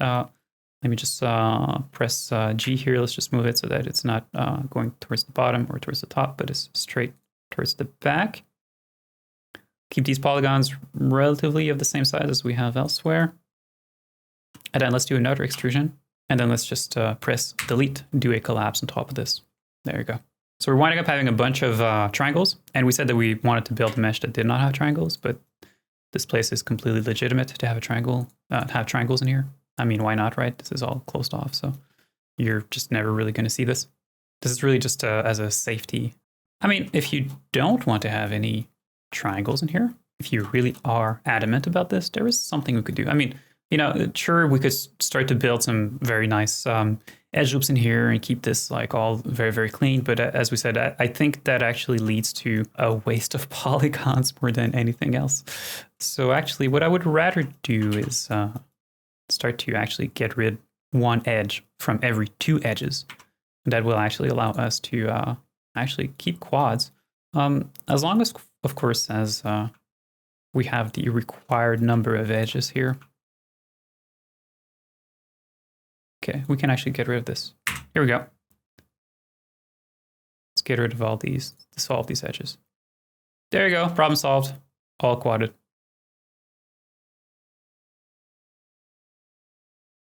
The only minor thing I don't like about this is that I actually don't like that there is no edge that is connecting this particular edge loop here. There's no edge that is connecting here. I know, because we do have a polygon here that is a quad, but I really would like to have an edge here.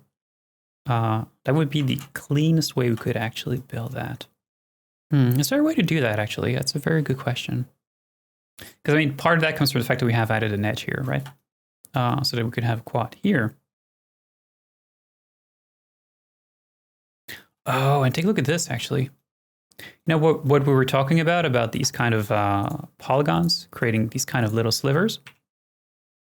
Depending on when one of these triangles, or when the mesh kind of looks like this, when you have two of the edges of a particular polygon that are almost at the exact angle. Well, we have the problem here. I know it's kind of very subtle to see, but there's actually a little bit of shading going on from here to there. It's actually like the diagonal is actually cut like this. Oh, but interestingly, okay, this is actually quite interesting. As I move this vertex around, you can see that the shading actually changes. So Blender is smart enough to automatically change the diagonal. You can kind of see what is happening here. You know, I'm kind of moving the vertex and I'm occluding it behind its own polygon. But until I move it to a certain position, then Blender actually automatically changes the direction of the diagonal. So that's really wonderful. But don't rely on this, okay, to think that somehow it means that you can build triangles like these, because not every engine, not every software does this. Not every software automatically changes the direction of the diagonal. It's a nice feature when you are within Blender, but I would not overly rely on that because other engines may not actually do the same thing. But regardless, this is the inside of the eye. We don't really care about this. So truth be told, I don't really care what happens to this particular vertex. I just want the mesh to be watertight, and that's all really that matters to me. So by and large, the only reason why this is here is as a safety measure in case that there's a little bit of a gap between the eyeball and the eyelids, and to also keep the mesh watertight. Anyway, yeah, so it would be nice to have an edge that goes from here to here. But if I did that right now, I would have a triangle, and this is another challenge that we have given ourselves, so let's not add that. if I was not doing this in the context of doing a class on this and trying to be very pedantic about keeping these as all quadded polygons, then I would actually add that in there. In fact, I really would not have in any way even removed these particular edges here, but we're just doing this for the bragging rights, really. So it's all good. And there you go. I know I've said this before, but we have completed what is arguably the hardest part of our retopology, which is the eyes. We could add a mirror modifier back on top of this. I still have to shrink wrap this there, by the way. Let me get rid of that because it's not doing anything right now.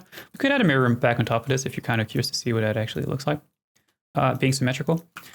So let's tackle next the nostril, because that's going to be very simple. And then let's tackle the inside of the mouth, because it's going to be a little bit more complicated there. And then after that, we'll look within the shrink wrap, we'll look within vertex groups, and once that's done, then we will move on to the rest of the skull. Okay, for the nostrils, I mean, we'll more or less do the same thing that we have done for the eyes, which is we will simply select this particular border here, or this particular edge loop that is here. So let's just press E, extrude it, move it inward a little bit. At about here or so. Let's press S, scale this down here, ever so slightly. Not too much, but just a little bit. Could move it inward a little bit to keep these polygons relatively square.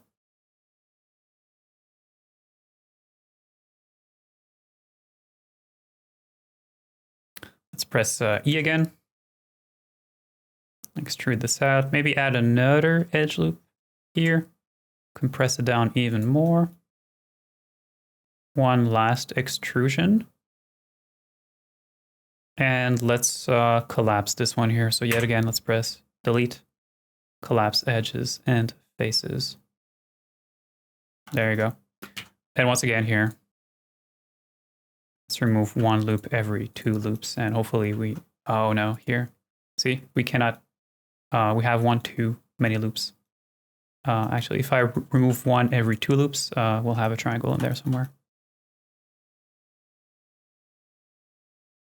I think that's okay. Let's, I know how we can deal with this here. So let's delete here.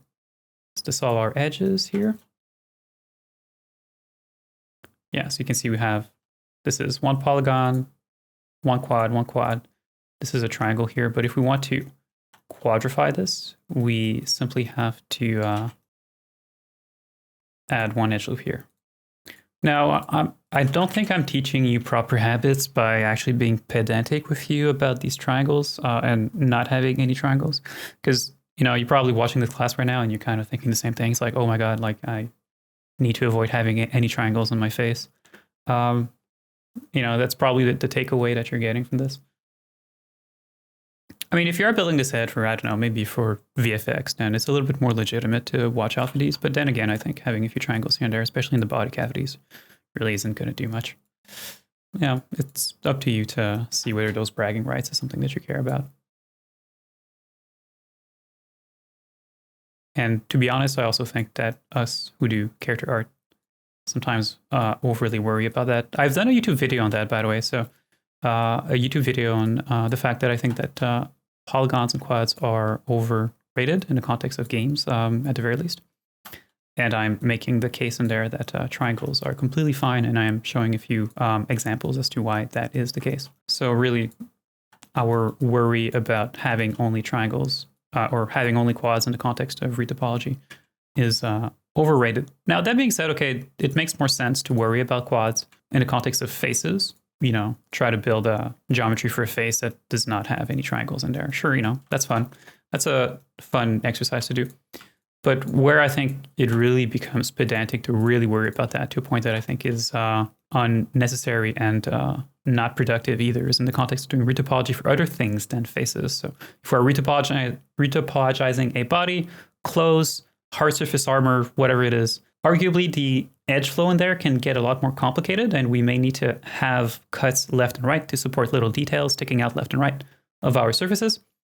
And in those cases, really like worrying about quadrifying everything, I think really is to the detriment of the result that we are building. I think that there are very good reasons to add triangles in that particular case in different places. But in the context of faces, I mean, I think it's totally fine. Yeah, so there you go, right? It's a very simple way to build our the inside of our nostrils. Very, very simple. The only thing I could pay attention to in this case is maybe just spread these vertices out a little bit more uniformly around the border of the nostrils. But this is completely satisfactory. Okay. Let's build the inside of the mouth next. That's pretty much where we are now. So for the inside of the mouth, the first thing I want to do here is just make sure that the edges that I already have, the vertices that are already placed here are as close as they can be to the line that separates my upper lip from the lower lip there. So I'll just move these particular vertices until they are as tight as they can within that crease, but I do not want them to merge together. So let me actually make sure that auto merge is off in this particular case, which it is, so that's great. But let's turn on snapping here yet again, so I can just click and move these and have them snap to the surface here. So I want to move these particular vertices as close as I can, both for the top and the bottom lip. Let's move them as close together as possible without fusing them together. And let's keep an ever so slight gap there so that we can see what we are doing here properly.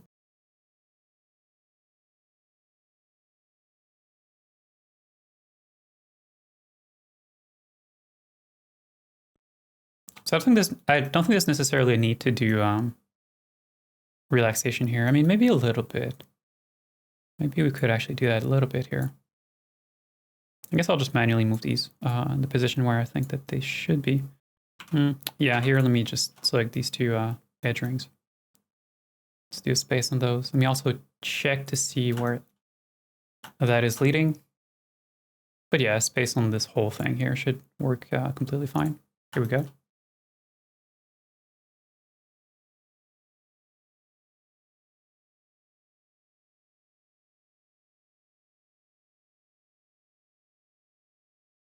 I want to kind of straighten these a little bit. You can see that they're kind of a little bit wobbly right now. And I want to do a space on these three edge rings. But I actually kind of need to fix the inside here. So, I mean, I've moved these vertices until they were snapping as close as they could to the lip, but I'm not really liking the kind of curve that we're getting right now. So we need to address this here. So let me turn off snapping. So I'll just kind of get a nicer, more gentler curve going on.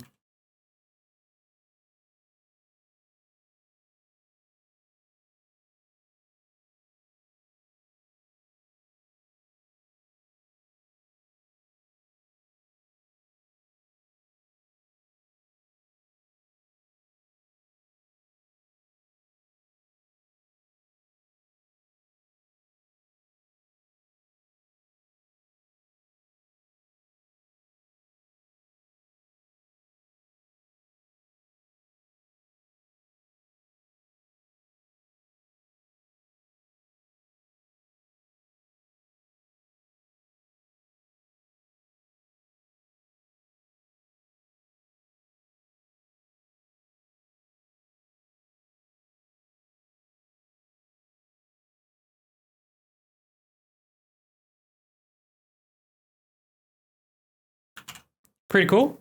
Yeah, this is looking nice and clean. Let's go ahead and build the mouth bag, which I actually really like that term, by the way. Term mouth bag for some reason. I just find it very evocative. I'm kind of always imagining someone who swallowed a plastic bag and winds up having a plastic bag in the back of their mouth there, kind of creating a bit of a closed off cavity like that. So I really like the term mouth bag. So now that we're here, by the way, let me just take this particular vertex here and just move it just like this here. Let's try something here. Let's take edge loop that we have here. Let's extrude it inwards. Let me press E. And then let's hold afterward. Actually, I know this is not a popular opinion, but I actually really like to use the gizmos because I actually find it's a little bit easier to move things while they are constrained. If I can actually just see what is the constrained direction that I actually have, as opposed to press E, then press G, then have to think about, okay, like which is this particular axis that I'm trying to move this around, and either press Y or Z or X or whatever like that. Okay. So yeah, I actually quite like to use gizmos. Okay, let's press S here, then let's press Y because I want to flip this in the other direction, just like so. So we want to move this somewhere towards the back of the head. It's not necessary to be anatomically correct with all of this, but we wanted to move it somewhere towards the back. So this will be the back of our mouth bag right there. Now, what I want to do here is to actually merge these vertices together here. So let me just do a box selection over all of these vertices. And then afterward, let's press M. Let's do a collapse by distance. And let's play around with this here until the back of our mouth has all been welded together. So just like so. It's pretty good. Okay. Let's go within edge mode here. Let me select this full edge ring that we have here. Let's press Ctrl R and let's add a bunch of cuts to this. Now, we can always add a few cuts later, but I just want to have something kind of like this. The inside of the mouth should be slightly lower res than what we have on the outside, just to save, polygons. It's not necessary here to keep strictly square polygons. Although, I mean, the squarer our polygons are, the more that they will be, the more that they will resist smoothing later on and loss of volume in that particular case. But once we have expanded the mouth bag, then we'll see the kind of ratio that we have in this particular case.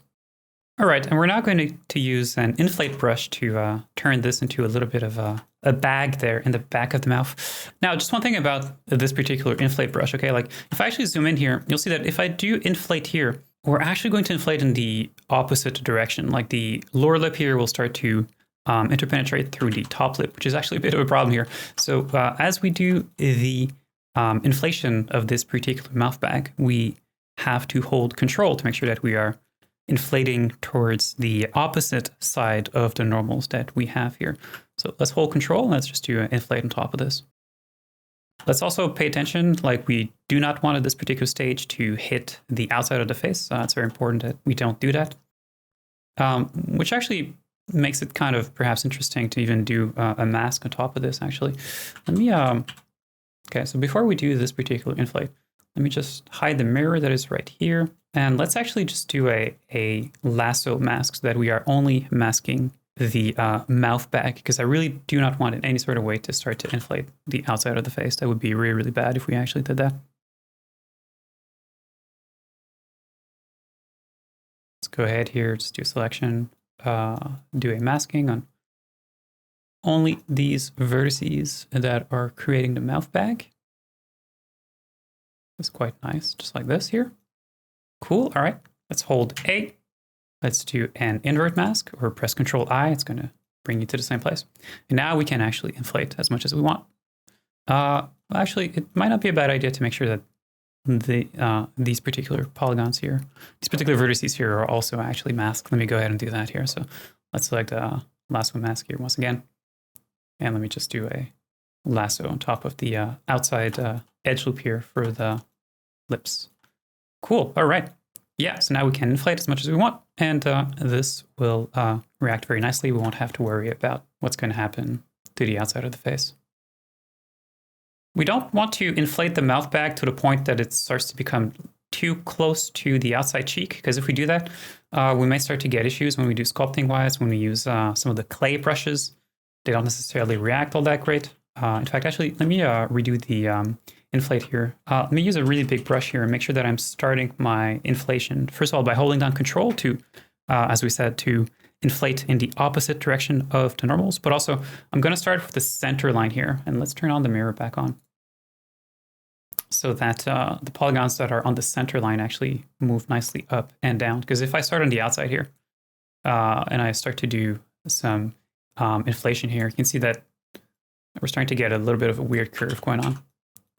I may need to also play around with the spacing on my inflate brush. Set to 10%, let's set it to 2% here.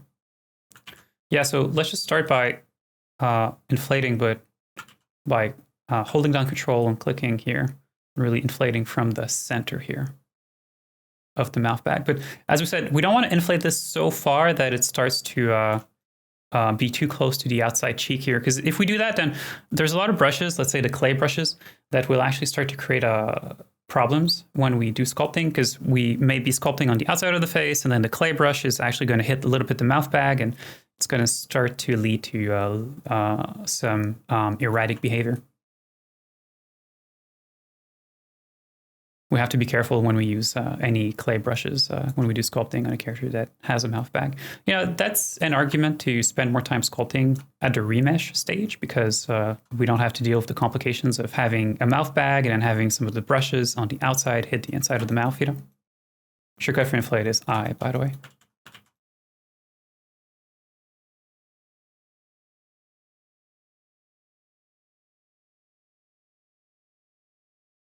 Let me actually get rid of backface skull for now. Yeah, it's going to make it a little bit easier to see what's going on there. Yeah, see, so I kind of already have a problem here of the mouth bag interpenetrating. I mean, you will have this particular problem when you do sculpting-wise. As I said, if you hit the mouth bag with certain brushes, such as the clay brushes, this will also happen to you later on. I mean, for now, of course, this is just a smooth operation away from getting back in there. But yeah, having a mouth bag complicates slightly the sculpting process. There's just nothing we can do about that. And then a little bit of smoothing here. Now the smoothing is just way too harsh. Since I'm using my mouse right now, I'm not actually on my Wacom. I could perhaps reduce a little bit the intensity of the smooth brush.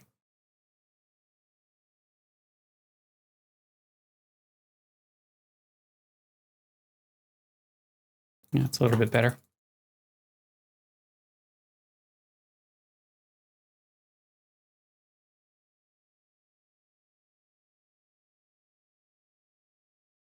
We have too much geometry here. We'll have to get rid of some of these polygons, because this is a little bit too high res for the inside of a mouth. And the back is it's kind of gnarly right now.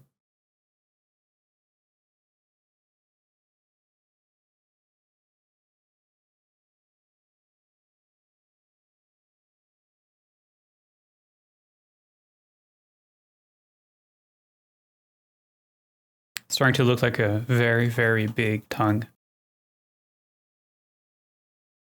Okay, this might be as good as we're going to get it with the sculpting brushes. We need to play around with the geometry here a little bit. Actually, I believe I still have the sharper profile on my grab brush. I keep calling it the move brush, but let's use proper Blender terminology.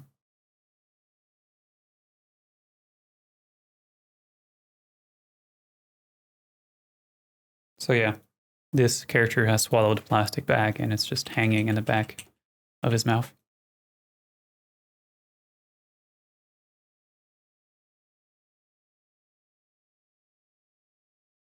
The other thing about mouth bags is that often they have a tendency to deflate a little bit when we do sculpting.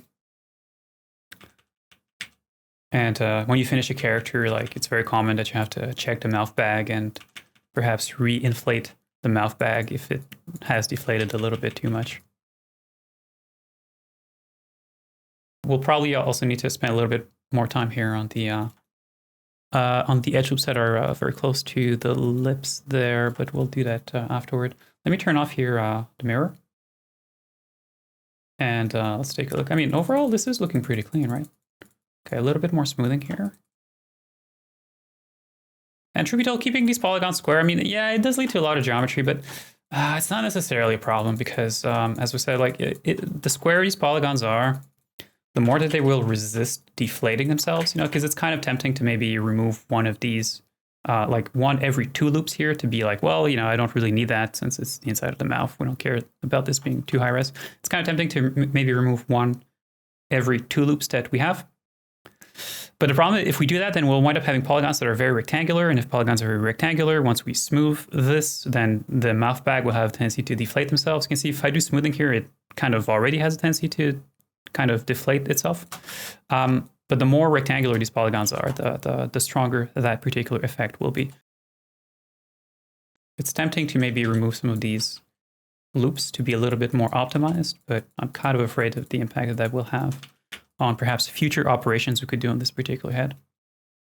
So I guess we'll keep this at full res, what we have right now, and we'll fix this later on. Okay, if we wind up realizing later on that there really is too much geometry here and we want to optimize the head a little bit, maybe we can look into building a mouth bag. It's a little bit more optimized. Of course, all these loops also running along the length of the mouth bag. We could also get rid of some of those. You know, there is optimization we could do to this for sure.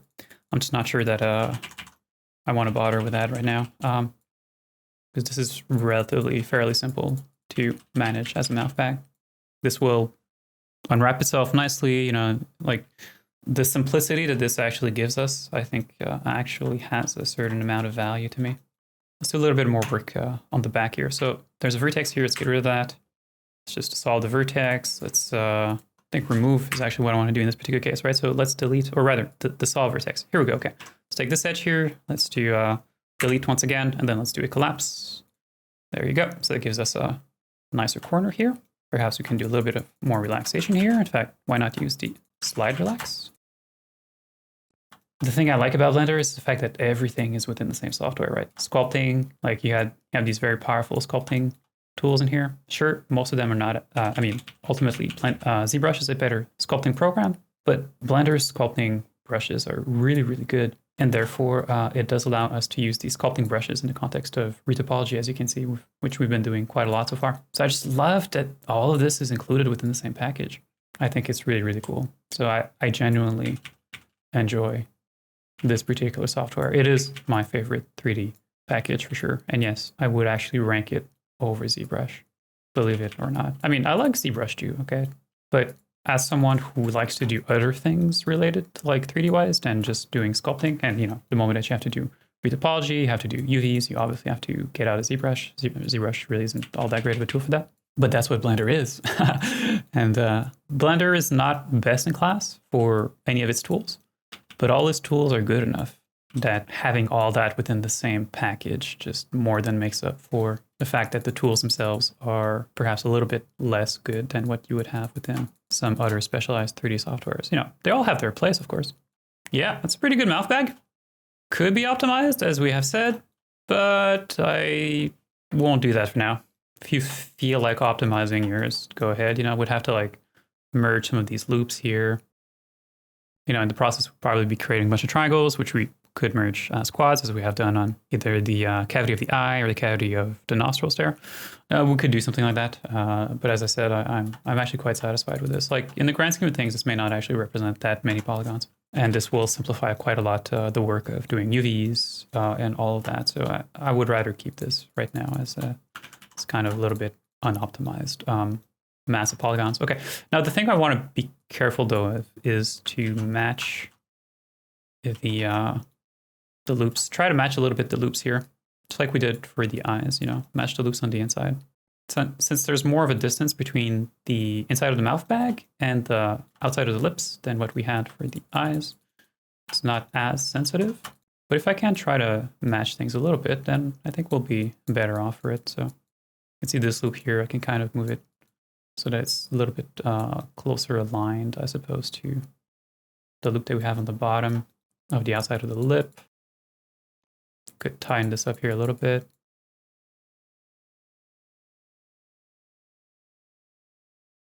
Let's add one or two extra edge loops right here, because you can see this is starting to be a little bit too low res. Like the moment that we smooth this out, we're going to lose a lot of volume on the inside of the lips here if we don't add a few edge loops. So let's add as many edge loops as we have on the lips. Let's add at least so one about here or so. And actually, let's move this one further inward because I really want to keep a nice curve here to the lips. It's actually quite important. In fact, actually, let's even compress this down. Let me press S and then Z here. Let's just compress this down on the Z axis. These polygons here at 90 degrees, you know, it's like I really don't want this right now. This kind of sharp point that we have, it's really not going to work all that great. So let's do a little bit of manual moving of these vertices around. So kind of something like this here. This is another one of those. I mean, I think we tried it earlier and didn't work all that great. Like if I select this edge here, this edge here, and then do a curve on this, well, it's working better than it was working before. So maybe that's fine. Maybe you can actually make it work. If I take this particular edge loop here, move it like so. Let's move this particular vertex here a little bit higher. So let's keep these tight, very, very tight. You could even move them on top of each other directly as long as you don't have auto merge that is turned on. Could actually be okay at this stage. Because, you know, if not, we will always kind of see perhaps a little bit through the mouth, which isn't all that great. You know, like ultimately, it's actually okay for these to interpenetrate slightly like this, just so that you don't actually see the mouth bag when the character is not opening their mouth there. Actually, this is completely fine.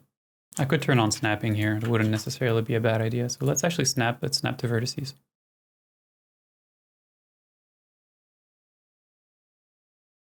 The only danger here is that if we do a merge operation of some kind later on, that this actually starts to merge together. That's a potential problem.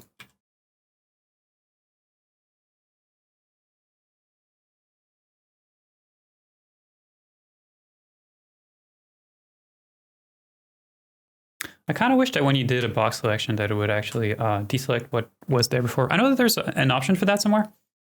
Forget where it is though. But if I do find it at some point, I will let you know.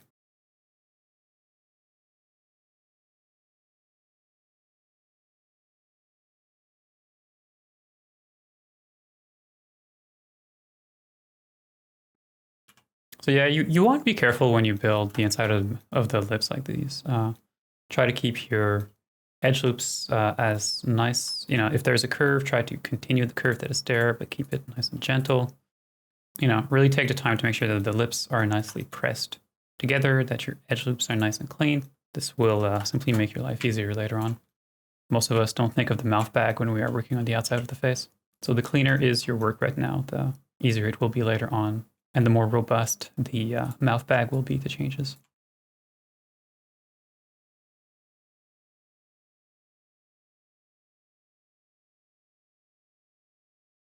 As I said, we don't really care if the lips are interpenetrating. It's not a problem. Just don't do any kind of merge operations. In fact, I mean, maybe in fact having them interpenetrate would actually be a better idea than having those be completely snapped on top of each other, just for that particular reason, you know? If they are slightly interpenetrating, then it actually makes the vertices a little bit further away from each other, which in turn makes it perhaps a little bit more resistant if we do some merge operation on this later on. If there's a little bit of a gap between these vertices, it's actually going to make it a little bit easier to do a merge and not have these vertices actually merge with themselves because they're a little bit further away from each other. All right, so this gives us a pretty good thickness. Now the thickness of this particular poly loop that we have added here is a little bit narrower than what we have here. Could we add one more loop to the lips? I mean, I suspect we could, but I like the size of these polygons in relation to everything else we have on the face. So let's actually keep it this way for now. What we need to do at a minimum is to add at least one more, and perhaps even two of these here. Let's actually add two cuts on the inside here, just like that. And we could even move them a little bit further towards the back to keep a little bit of a round profile. You can see to the lips there.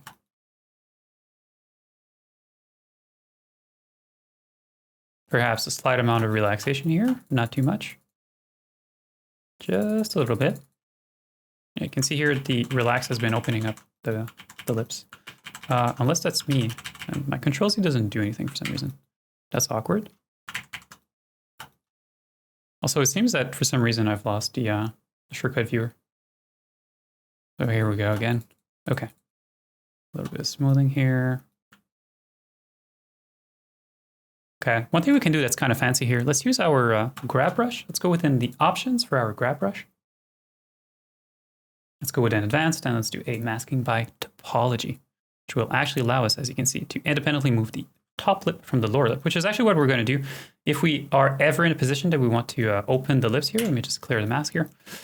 We want to use our grab brush with this topology that is turned on. And as you can see, we can independently move the top lip from the bottom lip. So we can always adjust their size and their position in relation to each other independently later on.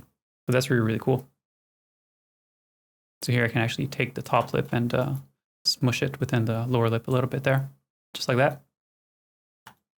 I'm concerned about, but yeah, let me do a little bit of smoothing on this, see what's going to happen here. So obviously by smoothing the lips, they will open. That's very normal. But yeah, these polygons here, yeah, maybe they're a bit of a problem here. You know, as we have said, this particular polyloop is within the middle. It's very narrow right now, which I actually don't really like. I really would like for all these polygons to be the same size as much as possible. Actually, a little bit of smoothing here may not actually be a bad idea. A little bit of smoothing, but then afterward, let's move these yet again so that they are going within each other. But just the idea of doing this is just going to give me lips here that are a little bit rounder. And I actually quite like that because it means that if we smooth these later on, they will lose a little bit less volume if all these polygons, all these polyloops rather, all have a consistent size to begin with. So I actually kind of like this here, but which would also perhaps be an argument to maybe add another edge loop going through those lips. But as I said, I'll refrain from doing that for now. Okay. Obviously, we have just opened the lips here, so let's close them again. And it would really benefit me from seeing where the high res is.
All right, so this completes, let's turn on backface coil yet again. So this completes, for real this time, the mask of the face, because we have added all the geometry that we need for the lips, for the nose, for the nostrils, for the eye. We have modeled a really nice skin fold here for the eye. So this is starting to be an extremely high quality, very, very good head here. So really, really cool. You may be wondering about teeth and tongue, these sorts of things. Well, those are typically added after the fact. Those aren't necessarily added typically to the same mesh here. We don't embed within the mouth back here a bunch of teeth usually.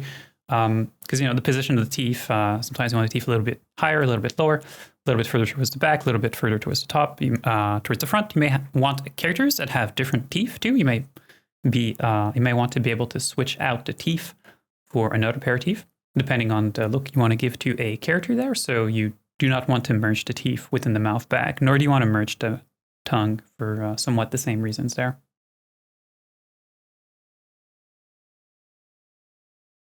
Let me do one thing here I've been wanting to do since the beginning. Let me just add another edge loop here. This will give us a little bit more resolution on the chin, and also the polygons that we have on the forehead will become a little bit squarer.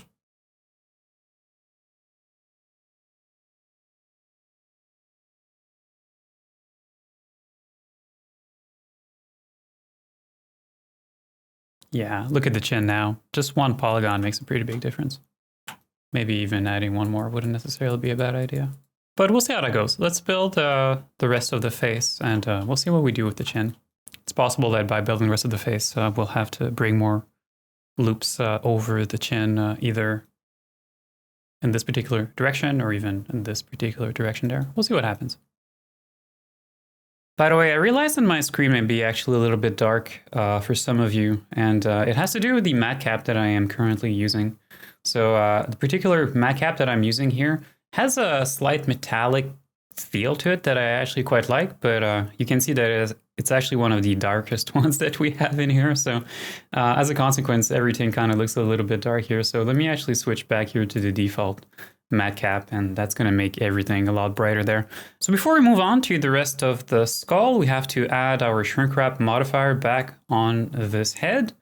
And we have to deal with the vertex groups there so that the shrink wrap does not start to affect the eyes, the mouth, and the nostrils there. Let me go ahead and add our shrink wrap modifier back on top of this.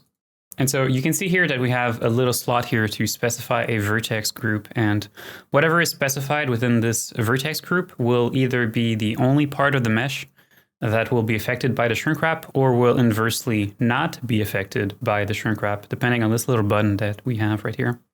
So to access our vertex groups, let's just go to our object data properties by clicking on this little green triangle that we can see here.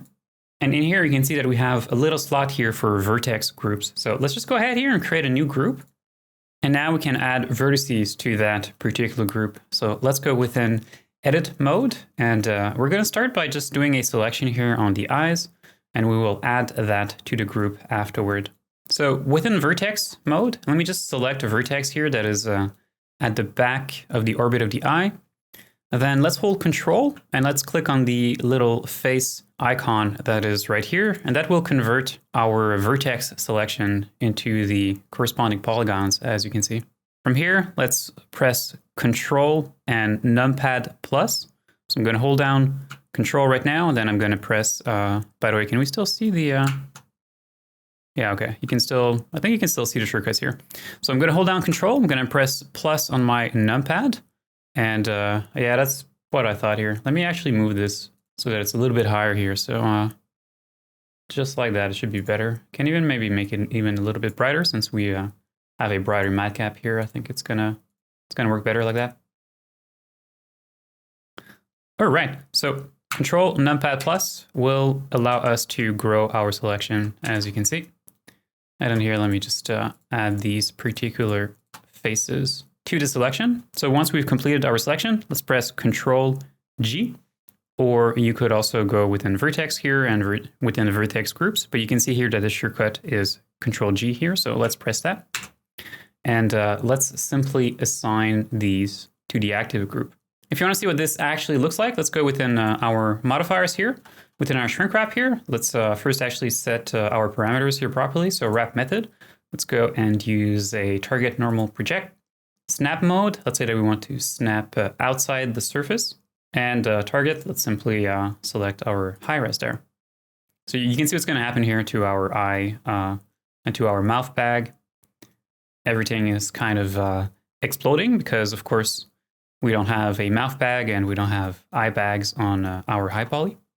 Actually, for the eye bags, it's actually not too bad, right? But actually, you can kind of see here that they're starting to crash through here, the sort of eye bag is starting to crash through on the surface of the model here. So definitely there's all these little problems in there, of course.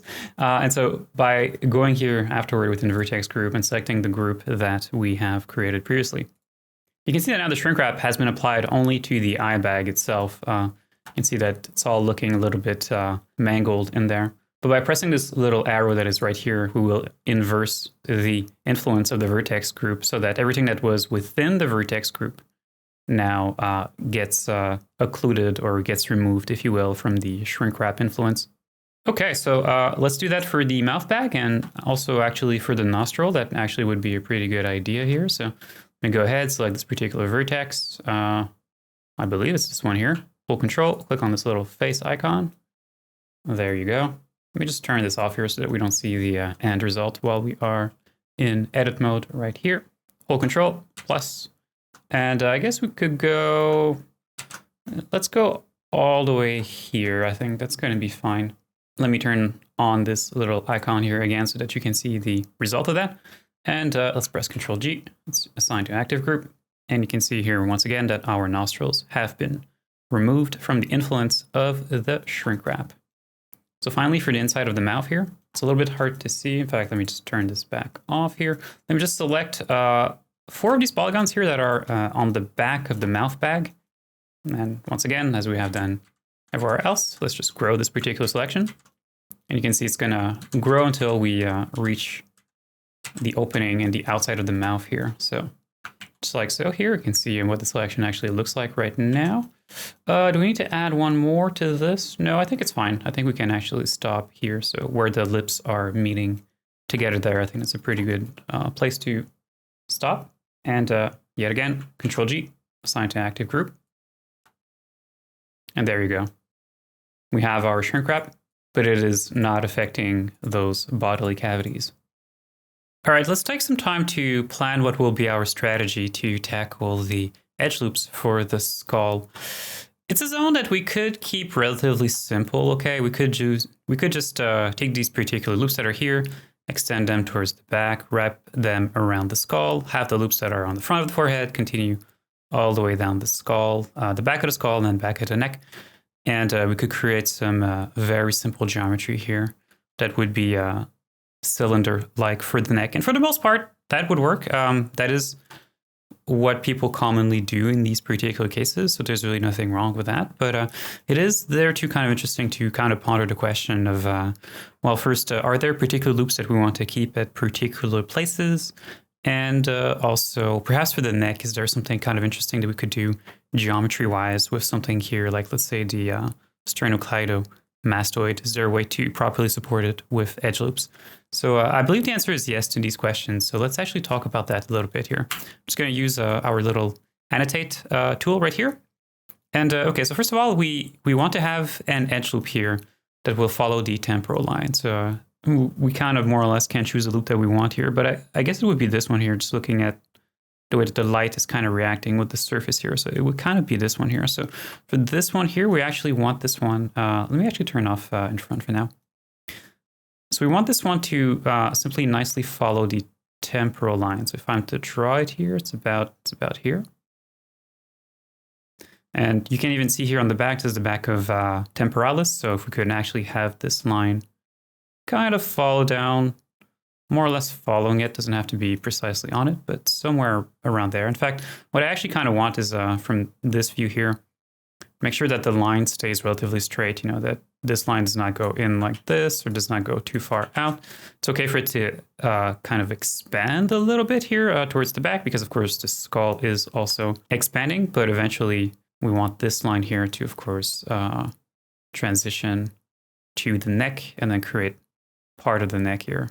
One thing that you can see here is that all the loops that will be on the top here, so all the loops that we have on the forehead here will all work their way towards the back here. So there's really nothing special that we need to do with the top of the skull. We can really just continue all of the geometry that is on the forehead. We can just extend that on the top of the skull.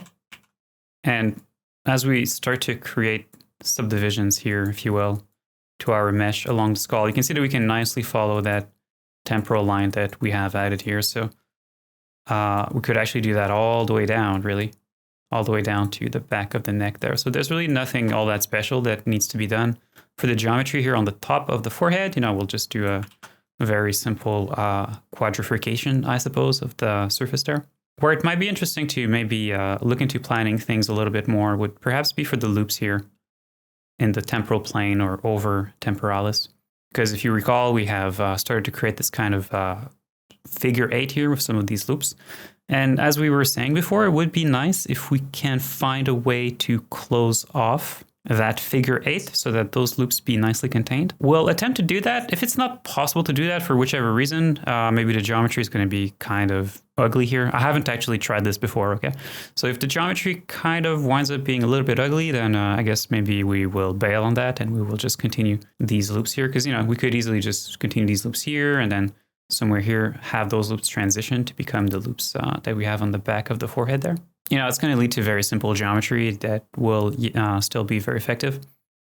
All right, if I select this mesh here, so the figure 8, let's see which is the loop that is on the outside most of this figure 8. And I believe it is this one here. So actually, this loop here, it's not quite a loop because there is a pole right here, but we can also kind of imagine it continuing down like this and also creating a bit of a figure 8, right?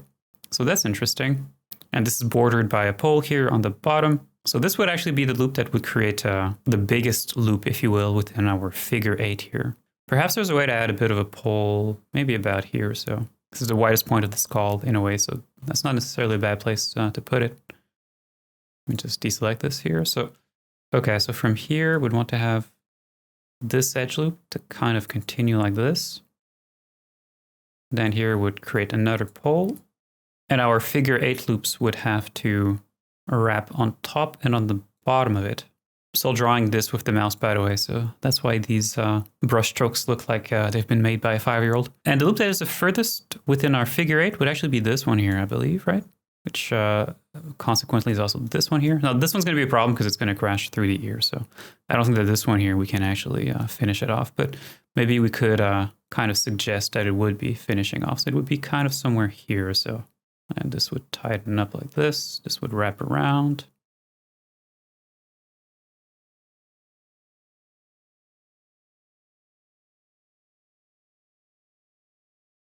These would be spaced out slightly differently. I mean, perhaps just redraw these. And these kind of nicely follow temporalis, so I actually kind of like this.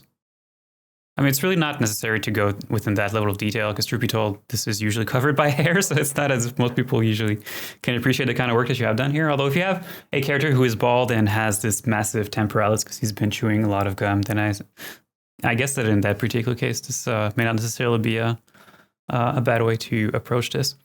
And then what do we do with these loops here? So that's kind of the question here. Do we just do this? Do we do something like this? That's a good question.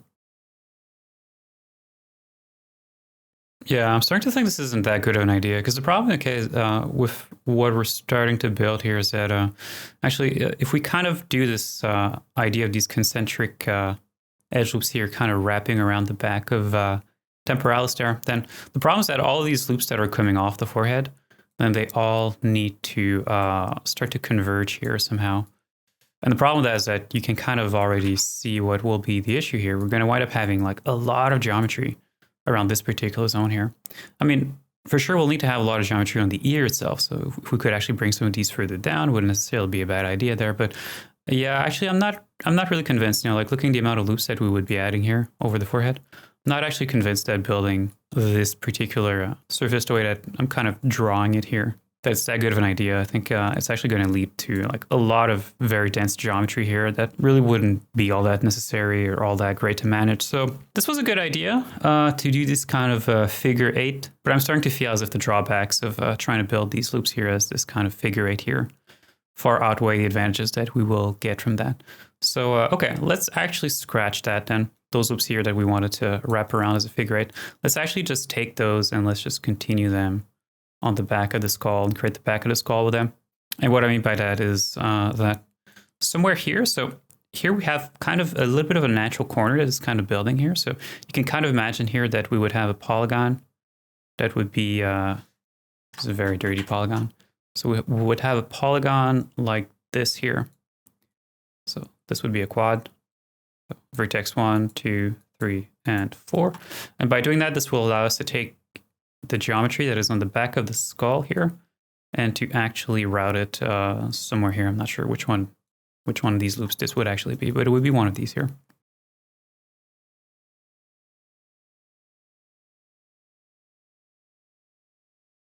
And so these loops here that we have on the top of the skull, then those would actually make their way down the temporal plane like this and give us a nice quadrified mesh that's very manageable. The ear is going to be pole central. Okay, there's going to be a lot of poles in this particular zone. There's just nothing that we can actually do about it. But if there is one thing that I could maybe look into doing, it would be to actually go all the way around the border of the ear here with a edge loop of some kind. And then have another one inside of that so that we can have kind of a poly loop that wraps all the way around the ear there.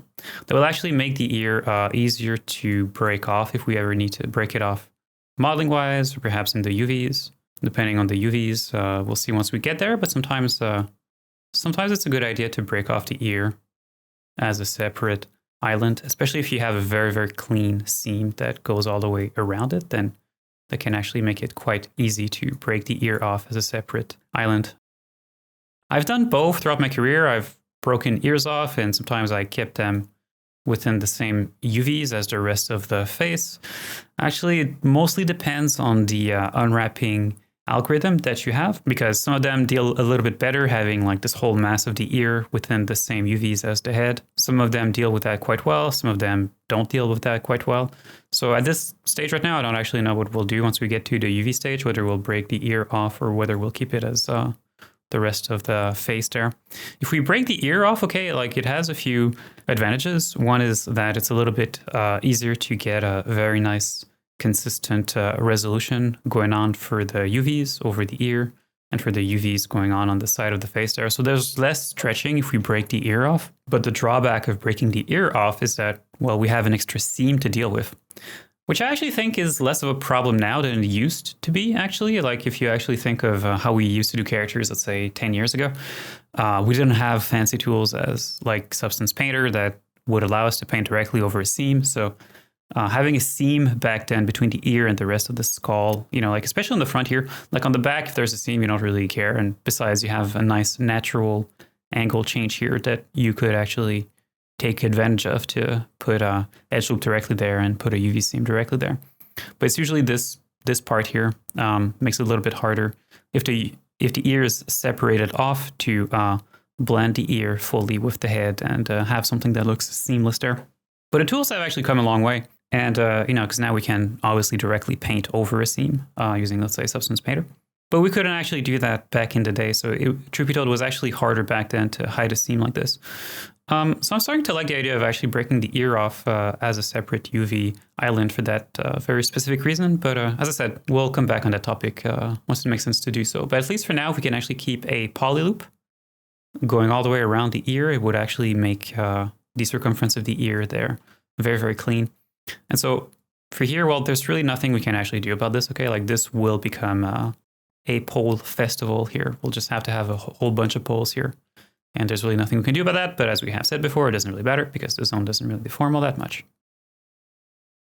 Let's just talk a little bit about the sternocleidomastoid.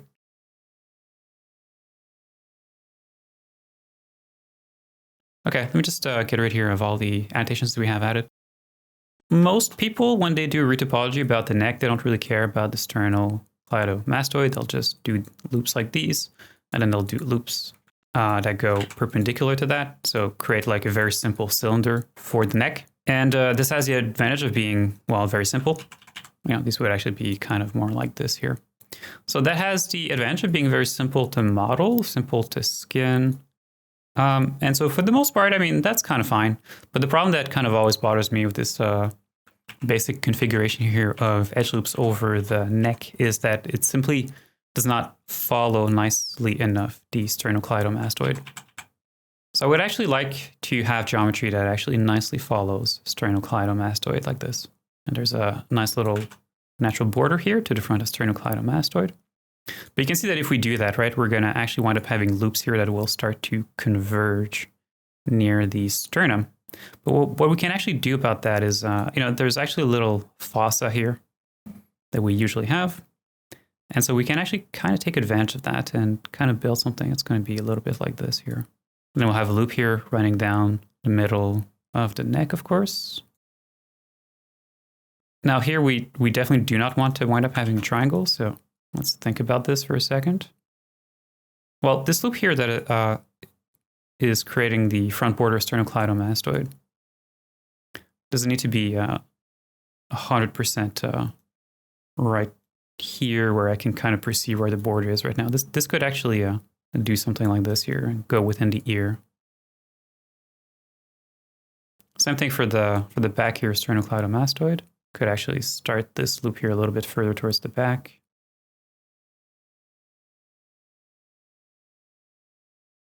Somewhere in here, we need geometry that goes like this here, of course. I mean, we could maybe bring these cuts up like this, perhaps. Although, yeah, I don't like having zigzags in here, so that's not a good idea.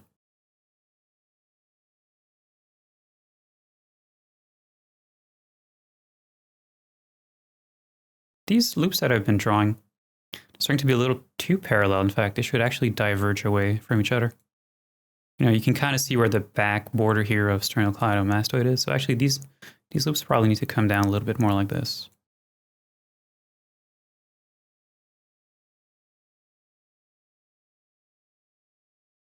What's going to happen down here? So here, I guess we'll have one cut like this. These will blend within the eventual body of the character. All right, so for the front of the neck, so we will obviously need a few loops that come down here. And you can see where perhaps the challenge of this particular approach like this, that here we expect to have quite a lot of loops coming down. And obviously right now they will all converge to one single location if I just continue them like this, and this will get extremely dense. So obviously this cannot work for us. So we need to find a way to terminate these somehow. Yeah, okay, so somewhere here I need to probably do something like this. I need to turn these around, just like that. And we have all the cartilage here of the trachea and all of that here that kind of creates a few bumps here, right? So this is actually not a bad place to maybe turn some of these around. Actually, one thing I could do here, sorry this is getting messy here yet again, but one thing I could actually do here is maybe do something a little bit bigger like this. Something like this here. And then one or two of these loops here that are coming off the front of the neck, I could turn them around like so.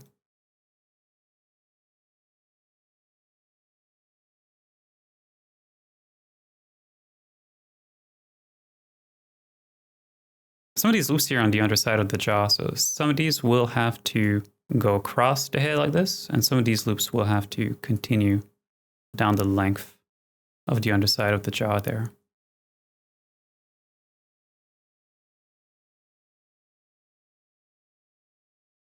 So somewhere here, perhaps here, we'll have to have another pole, which will be this one here.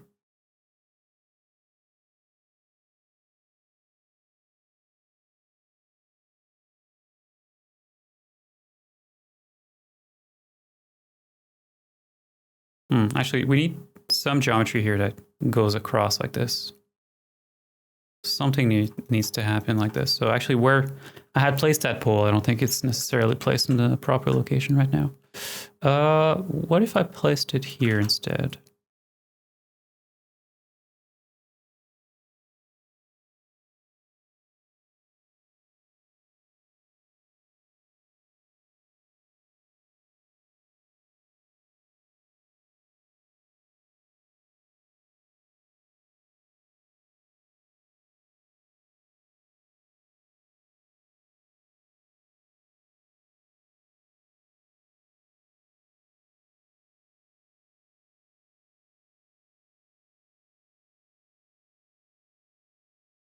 Well, this is a problem here. This definitely needs some geometry in there.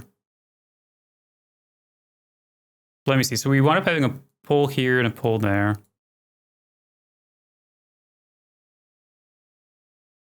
But so we need at least like two more cuts here on the front. We need something that's kind of like this. And obviously, well, this is not great right now. Okay. Okay, let me undo a few strokes here.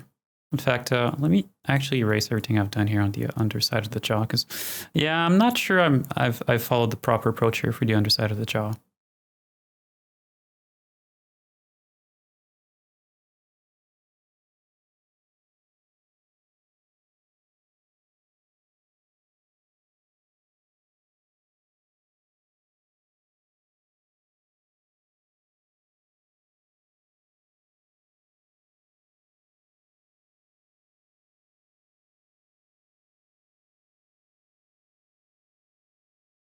Here we need to get rid of some of these loops here. We have to terminate some of these loops.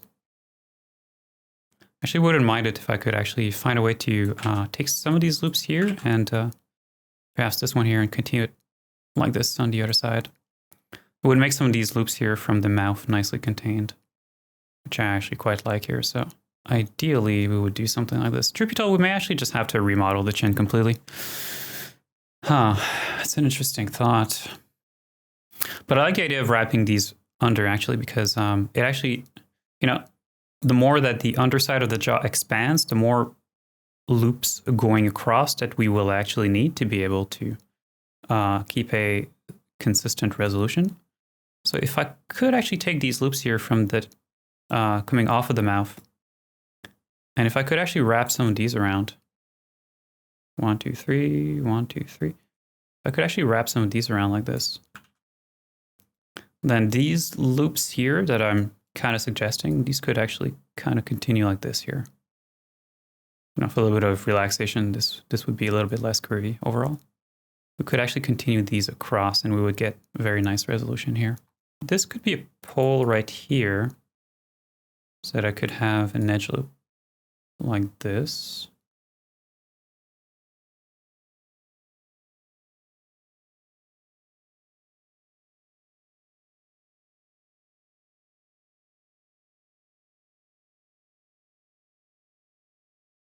Well, this pole would need to be brought in a little bit further in.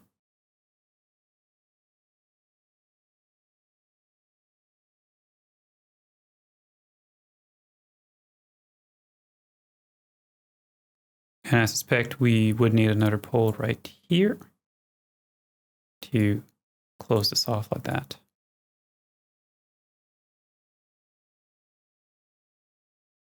So this works for the underside of the jaw. That gives us one pole here, one pole there, two poles down there. Okay, this might be getting somewhere. Actually, so this is a pole and this is a pole. This would be a pole. This would be a pole too. So these are 4 poles right next to each other. That's not wonderful. That's not great.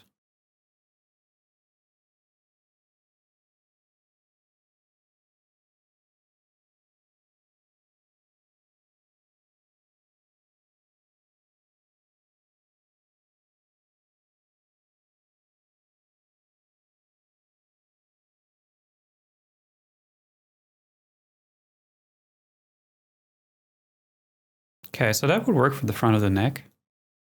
Would have 1 or 2 more cuts here to keep these relatively square. So that would work for the front of the neck. Let's look at this zone here now.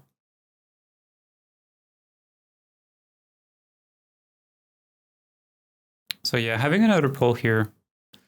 Those are 4 poles right next to each other, which, isn't all that great necessarily. Is there something else I could do with this particular zone here?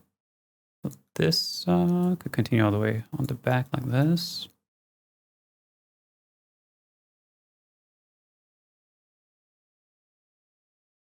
Yeah, I mean, the only thing I could do with this is to take this particular loop and then continue it all the way up.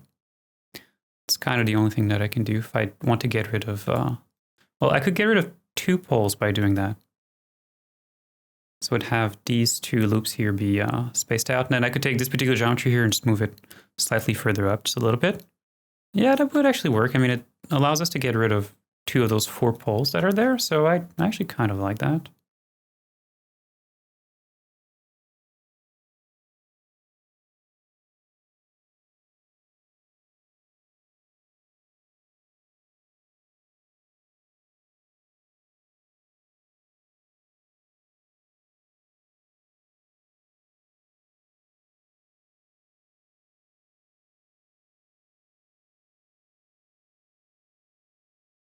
Pole here. Okay, so all of that works. The only thing I'm concerned with is this zone here. So this is starting to look a little too heavy for me. So I'm kind of wondering, is there anything we could do about that? What if we took another loop here and we routed it towards the underside of the neck there, or the underside of the jaw there? If I did that, maybe I could actually get rid of one of these loops here. Let me think about that one.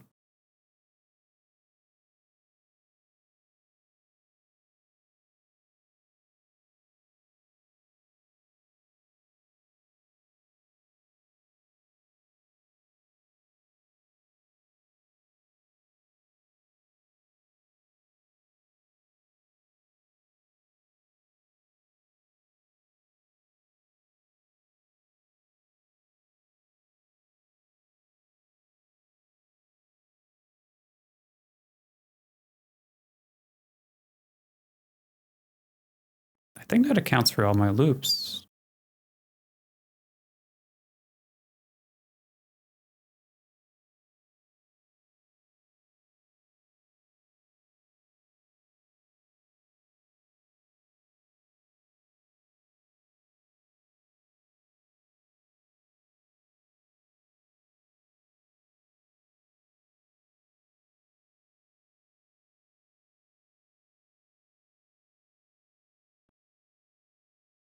Yeah, so overall, think this all works, actually. The only thing that's I kind of want to think about right now is the chin. Because I feel as if the chin is... I'm not sure it's actually adequately supported with the geometry that we have, you know? Because I said, like, if somehow I could have an edge loop that kind of wraps around like this. That would be really, really nice.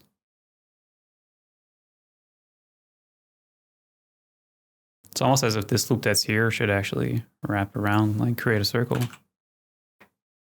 So then we'd wind up having a few concentric circles around the chin. It's interesting to think about.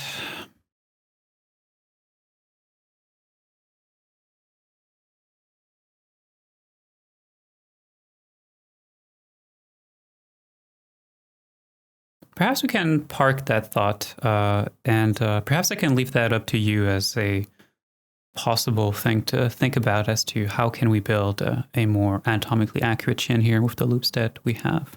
The geometry that we have on the low-res right now, like this works, yet again, this is fairly standard in terms of configuration, you know? This is not a problem having a chin like this.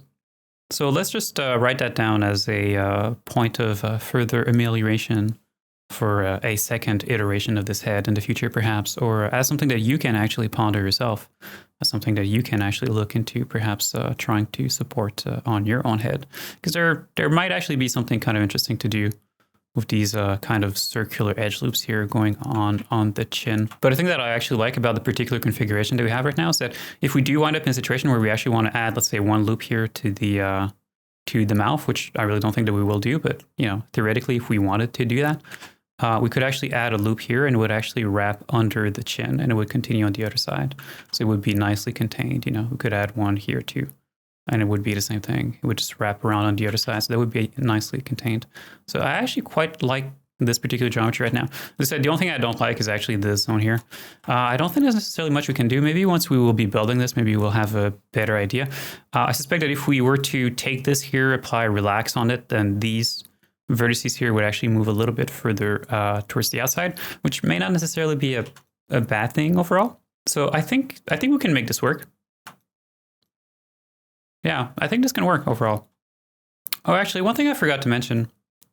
So this character is female right now, so she doesn't have an Adam's apple, or at least not a big one here. It's a very small, very tiny bump there, but she doesn't really have much of one. If this was a retopology for a male character, then it would be worth to think about how can we actually support that particular structure. And I actually like to think about that because it means that, you know, so the Adam's apple is about at this height here, right? And it's kind of a mass that kind of sticks out there. So actually, if we could actually also support that through the geometry, that would be wonderful, which in turn makes me wonder if there is a way to perhaps take advantage of all this geometry that we have running down the neck right now. If there's a way to suggest a way to build a bit of an Adam's apple there. Okay, let me just erase a few of these edges that I have added.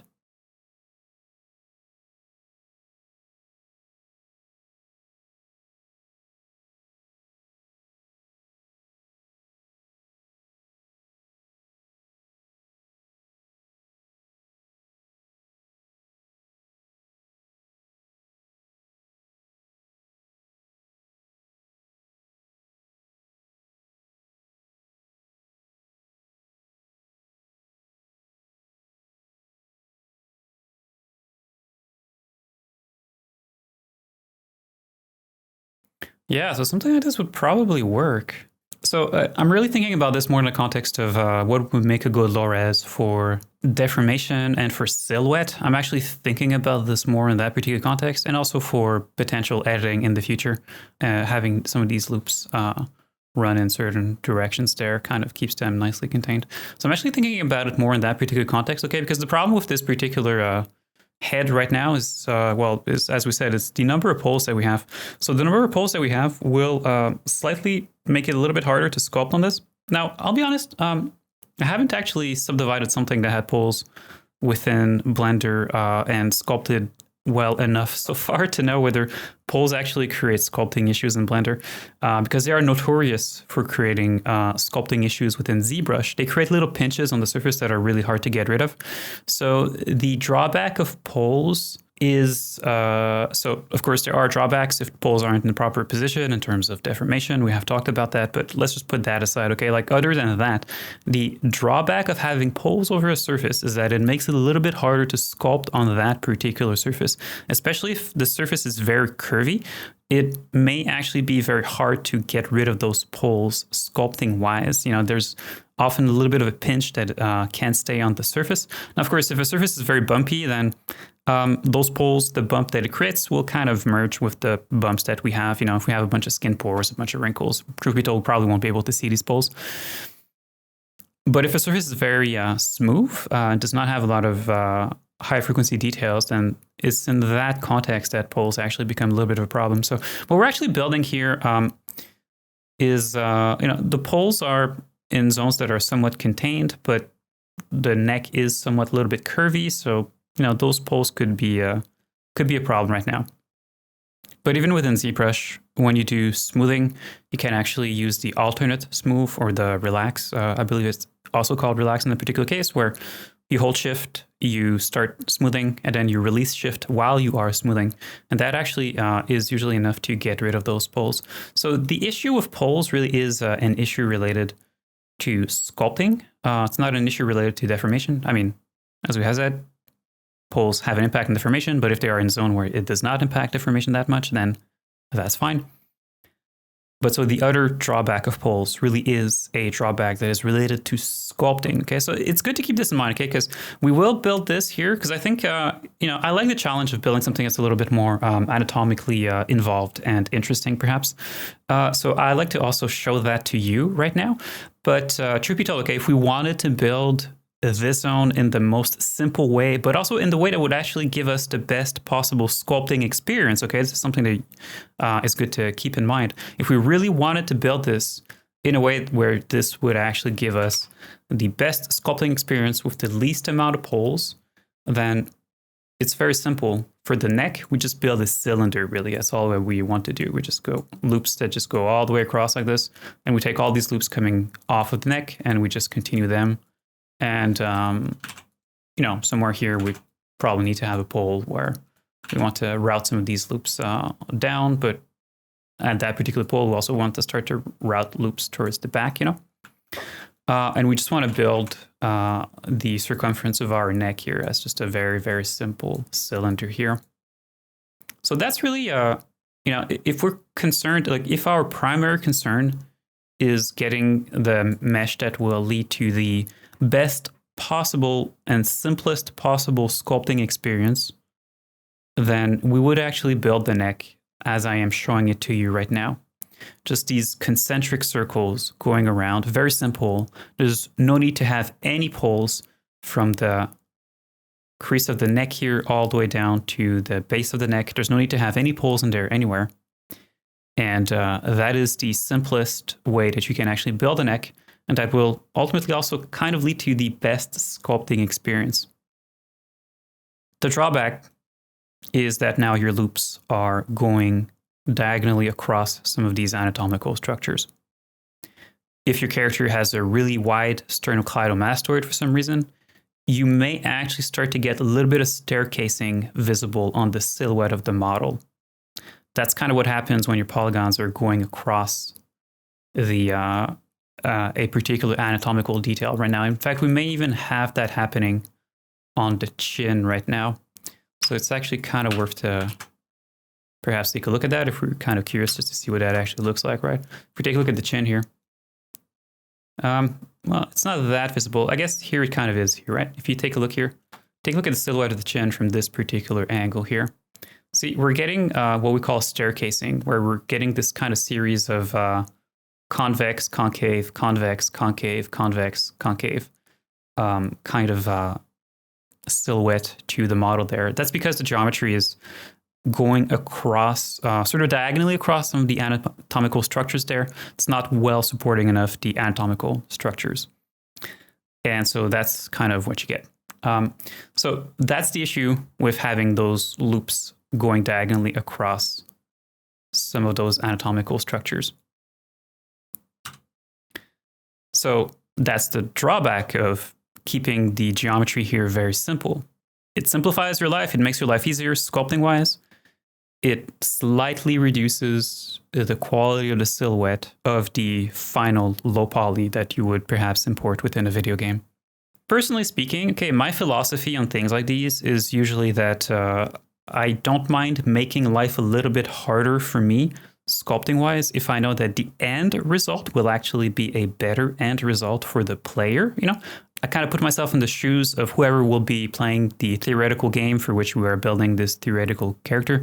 And I'm kind of imagining them, what will lead to the best possible experience for the player. And in this case, it would be to have a model whose silhouette is of a slightly higher quality.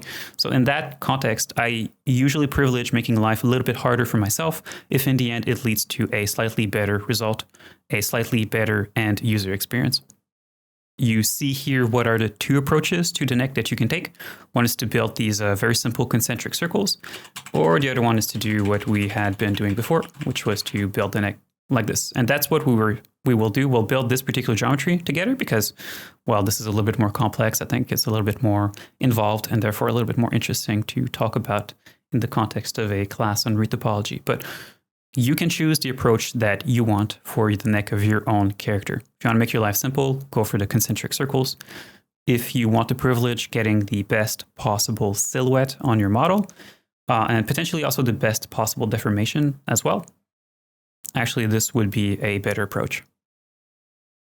All right, so let's go ahead and build this together. And we've been so detailed with the placement of these annotations that, truth be told, actually modeling this out is probably going to be extremely quick. You're probably wondering at this point whether I can actually convert these annotations to polygons, and I'm going to tell you the suspense is also killing me. I've never done any annotations this crazy here. I suspect that some of these will get converted to polygons, and I also suspect that most of these will not. So let's actually give this a try. I'm kind of curious to see what's going to happen here.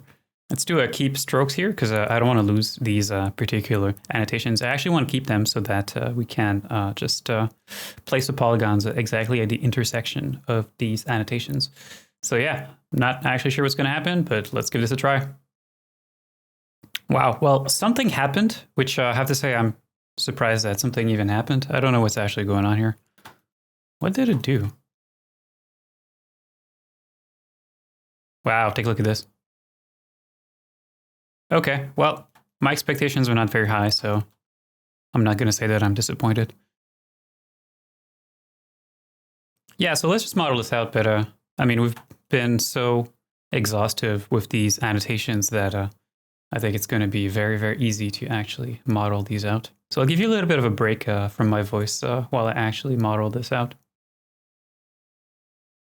Oh, that's kind of weird. Polybuild is actually preferentially selecting the vertices of the mouth bag as opposed to select the edges right here. I guess if I move my cursor, yeah, see, it's kind of hard to get the cursor to actually properly select the edge that is here because of the vertices that are in the back. It's kind of creating a little bit of a conflict there. That's interesting, but I think we can actually fix that relatively easily here. Let me actually just take these polygons here. Let's do a grow on this. We're just gonna split this off. All right, so I'll do a split here and we'll just merge this later on. It's going to be simpler to do that than to not have to use polybuild in this particular context. So separate is P here. So let's press P. Separate selection. Here we go. Okay. That should be better. Yeah, that's a lot better. Cool. Let's go to town on this.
Did you miss me? This took about 5 minutes.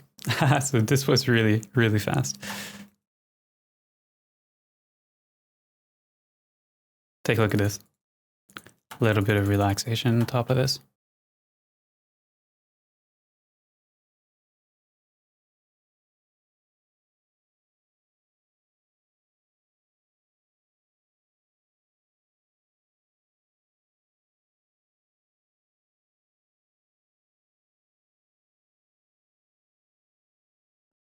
There you go. So that took maybe another 2 minutes to do the relaxation. So yeah, maybe what, 7 minutes total to do this whole thing? I mean, this all have been sped up, of course, in the video there. But yeah, this was actually really, really quick. This is some of the fastest retopology I have ever done for sure.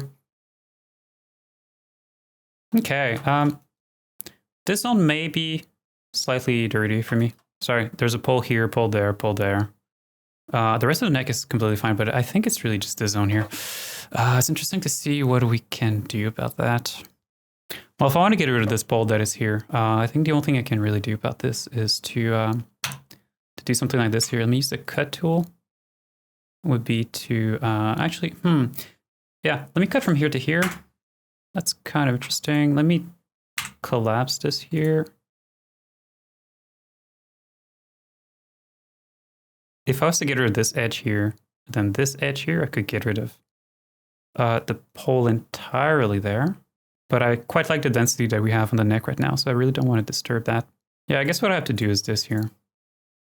Let's give this a try here. So let me collapse all of these, and then afterward, let me just add an extra edge loop here.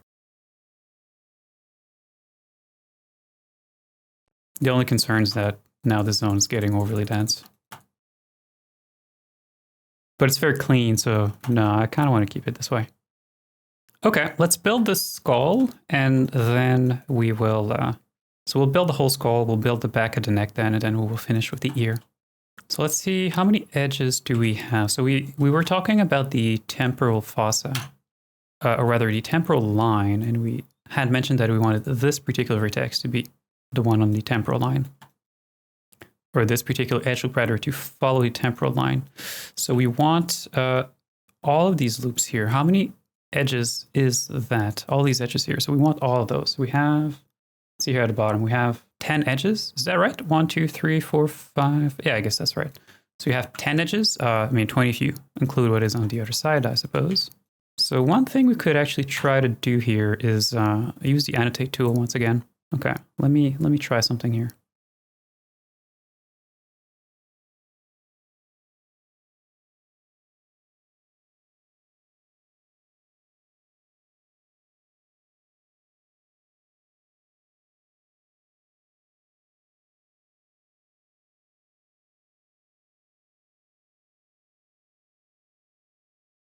Let's do an add surface now with these. Yeah, that works great, right? Okay, let's go within our B surfaces settings here. So we want to change, let's see here. Now it actually added the correct number of edge loops actually running across the cranium, but I'll be honest, I wasn't actually expecting that. So this is actually kind of awkward. It's awkward to me that it's working as well as it is. Okay, let me actually do Control Z here, because there has to be a control somewhere for the number of edge loops here. So, oh wow, so this is actually a complete accident, but it's a great little happy accident, as we say. So because I actually had selected the original edges here that I wanted to connect, the conversion of the annotations has in fact continued the edges that were selected along the annotations, which is why we are winding up with the same number of loops, which also means that if I was to erase this particular annotation that I have added on the front here, then this would connect exactly like this. Oh wow, that is wonderful. I wasn't actually expecting that, but I'm going to take it. Okay, in terms of density, it's tempting to maybe go for this. It's quite high res, but then this is pretty consistent with what we have elsewhere, so I suppose that's fine. I mean, these polygons are nice and square, so let's just keep it this way.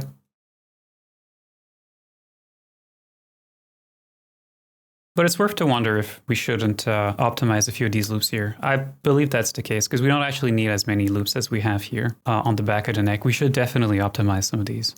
And the best place to do so is probably at the base of the skull, in fact, right here, where we transition from the neck over to the skull. We could actually remove some of these edges that we have.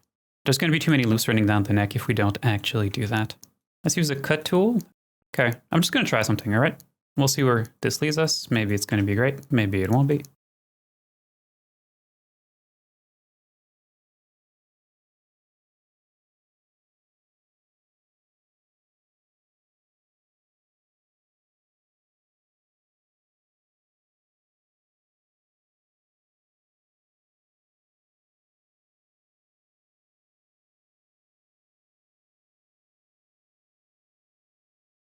So those are 2 edges down, but that won't be enough. I would like to remove at least another, perhaps even another 2. I think we need to get rid of another 2 edges in here.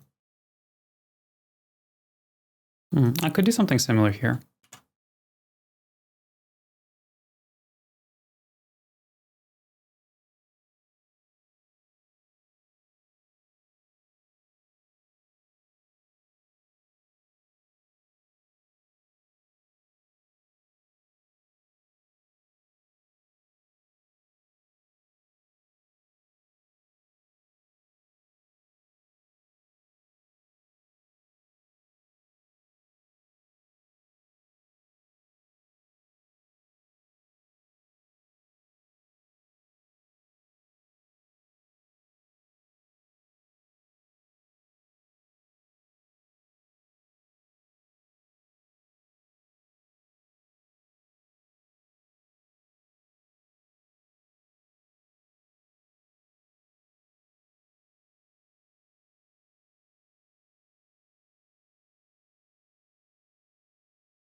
Before I think of removing anything else, let's complete part of the temporal plane right here. We won't do the ear for now. We'll keep that for last, really, but we can probably start to close off because some of the loops I have in the back, well, they need to be attached to the loops that are in the front. So let's not go too quickly with starting to optimize a bunch of stuff here. Okay, we were talking about the fact that we needed to have a pole right here. So we want that pole right there.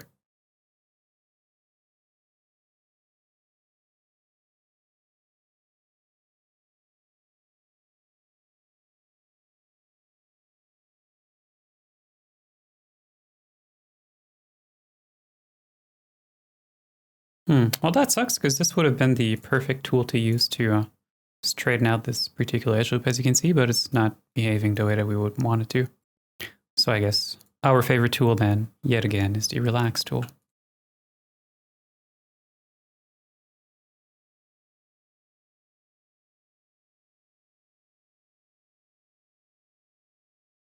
Now, if I overly relax this, I will probably start to lose that temporal line. So I want to relax, but I want to pay attention to that. I mean, it's not important that I have an edge loop exactly over the temporal line. It's such a subtle plane change that it doesn't really matter. We don't need to be extra precise with that like we would be with something like, I don't know, let's say the nasolabial fold there.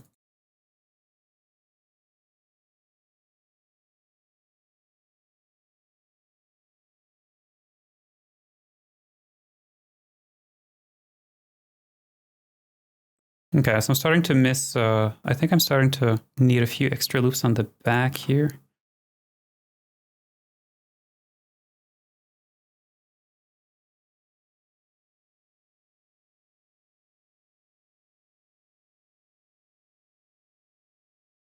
I think ideally I wouldn't want these loops to kind of go diagonally across the head like that. It's probably not that big of an issue though, but it would be nice to maybe straighten these out a little bit if it's possible to do so. So like bring these a little bit further towards the back.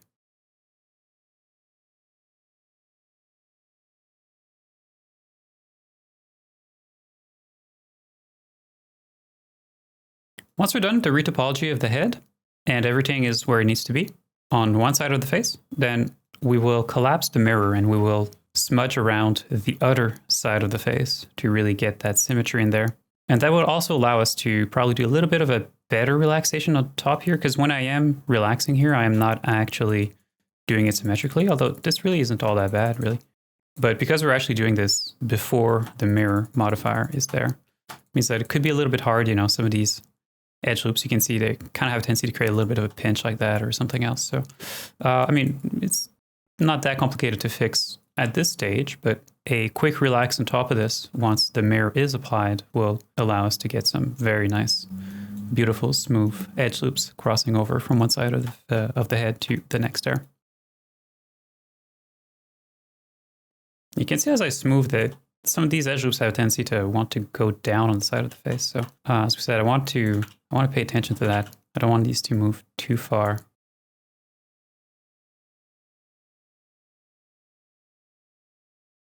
Yeah, so for here, this is another great place to, with the standard move brush here, let's go and turn on our sharper profile. That's going to allow me to grab this vertex here and, as you can see, move it so that we have a nice, smooth, as opposed to sharp blending of the edge loop on the left and the right side of the face. I said I wanted to fix that later, but it's kind of bothering me right now, so I would rather do it now.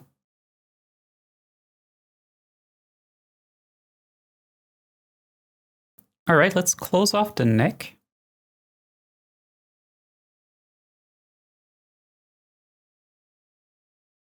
So those annotations worked so well that I'm actually kind of interested to do the same thing with the back of the neck.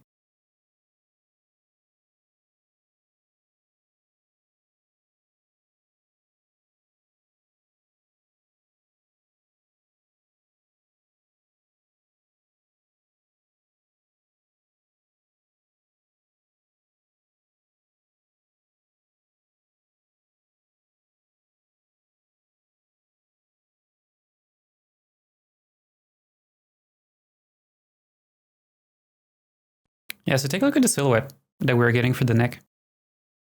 See how these vertical edge loops are creating the silhouette of the neck? And we're getting a nice, continuous, straight silhouette because these edge loops are nicely following sternocleidomastoid. Yet again, if these were actually going across, diagonally across, then we would more than certainly start to get staircasing effect. All right, let's join all this together.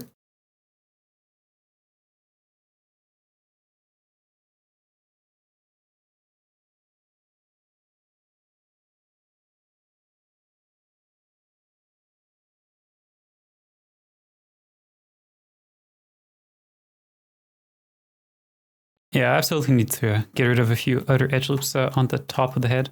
Either that or we need to somehow merge them here on the temporal plane. One of these two, but there's way too much stuff here.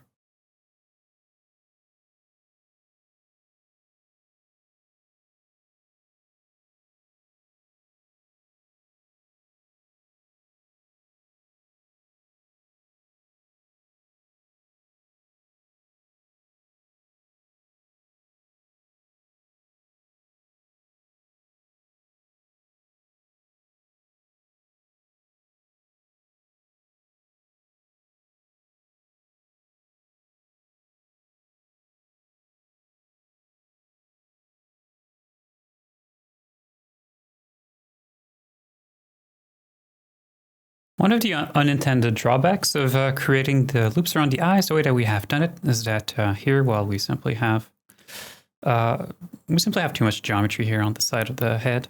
And if I want to get rid of one of the loops here, let's say going to the back of the head, I can't just cleanly select and remove it because then it's going to remove the loop from the eye there. So I actually need to be kind of careful about that.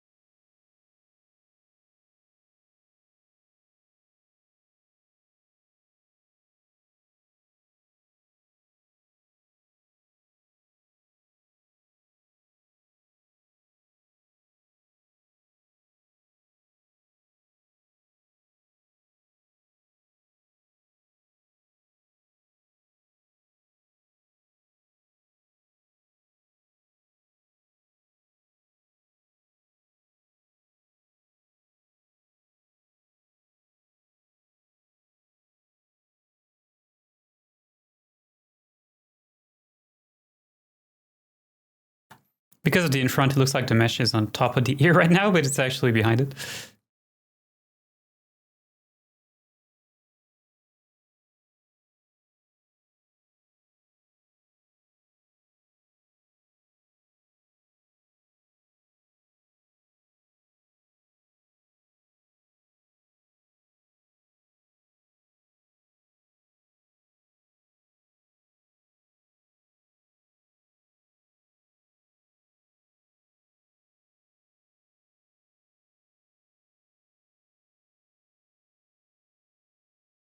Oh, by the way, these things here, these are just the strokes, because we had keep strokes on when we had converted our annotations to a surface here. So it's kind of these little meshes that are there. Let's just get rid of those. All right, so the first thing that we'll do with the ear is we'll create a little bit of a border that goes all the way around. And this isn't a zone where I have a special recipe for you or a particular approach. This is really just something we just gotta go to town and kind of smudge our way to something that will work here, okay? So ear is never the zone where you'll ever have the cleanest topology, I'm afraid. But obviously we can try to do the best that we can here.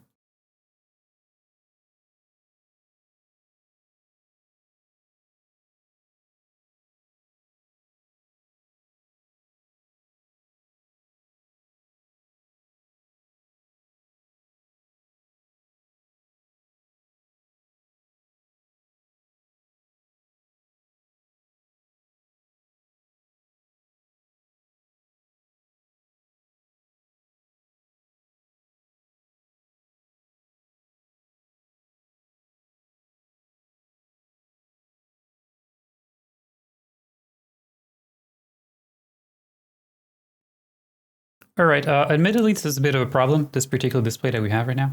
I could try modeling this without using the in front.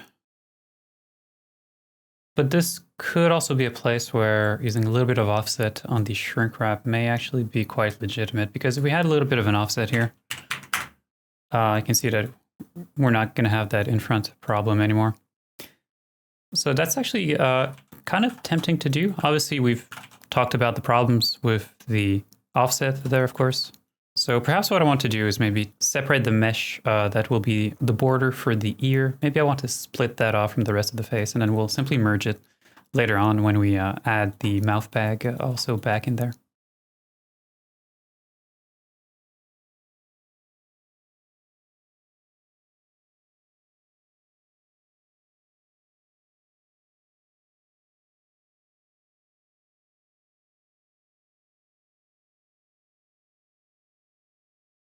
Yeah, that's going to work quite well for us.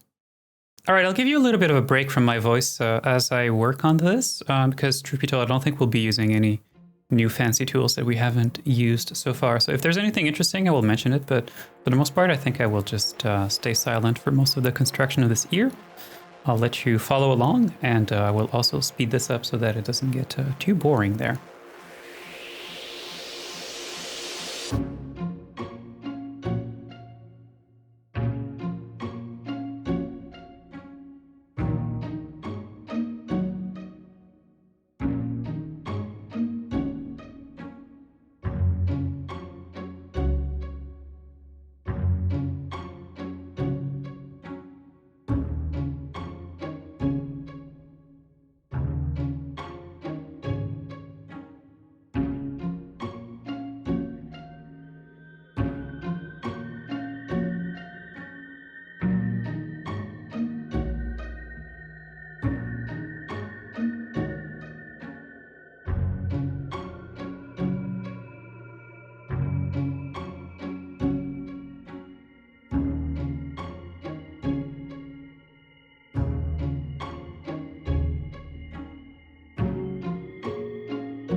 I'm very happy with this ear, to be honest. I think the flow overall is actually really good.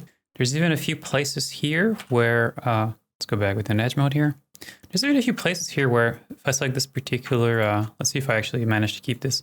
Yeah, see, so even this edge ring here starts from the bottom and actually snakes its way all the way up to the top and connects on the top. Well, I wasn't really expecting that, but that's pretty cool. See this one here, so yeah. Although you can see that some of these rings are obviously a little wonky, but that's normal. But yeah, overall, I'm really satisfied with this particular ear. I think it's going to work really well. So yeah, I mean, we pretty much just need to weld this back on the rest of the head. And could we weld the mouth bag? We only detached it so that it would simplify our life, so that we wouldn't incessantly click on it as we were modeling the underside of the jaw there. So we could actually weld all of these back together there. Fortunately, this in front button doesn't work anymore because it only works for the selected B surface here, but we'll fix this after we have merged everything together there. Hopefully these modifiers won't give us too much trouble as we do the welding here. Let's just see what happens. So let's go here. I believe we need to do a join. Here we go. Just get rid of the mirror here. What about the shrink wrap?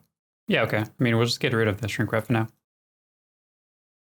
We need to exclude the ears too. I actually don't want to continue shrink wrapping the ears, especially considering the fact that the character is asymmetrical and both ears of the character are asymmetrical right now. If I shrink wrap the opposite ear, it's going to get all mangled. It's really not going to work all that great. So just like for the mouth bag, for the eye bag, for the nostrils, we want to exclude that from the shrink wrap. Kind of start to wonder if the shrink wrap is even necessary anymore. That's a great question. I guess we'll see. I mean, we're pretty much getting near the end here.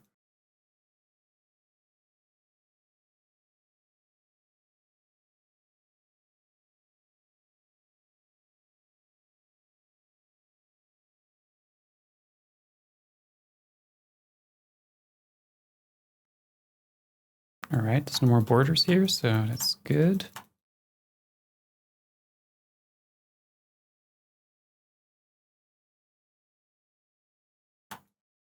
Just do a quick relax here.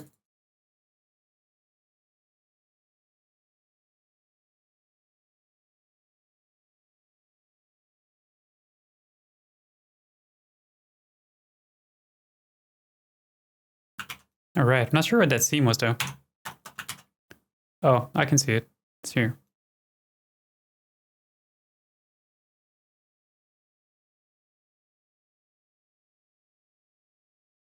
Well, I don't need to be really precise because we'll just do a merge by distance and we'll keep a very low distance. But I don't want to hit any of these vertices here because I don't want those to merge. And if I merge by distance, even if a very low threshold, there's a chance that might actually happen. Let's do merge by distance and let's keep this value to be the lowest possible value that we can go, just out of safety.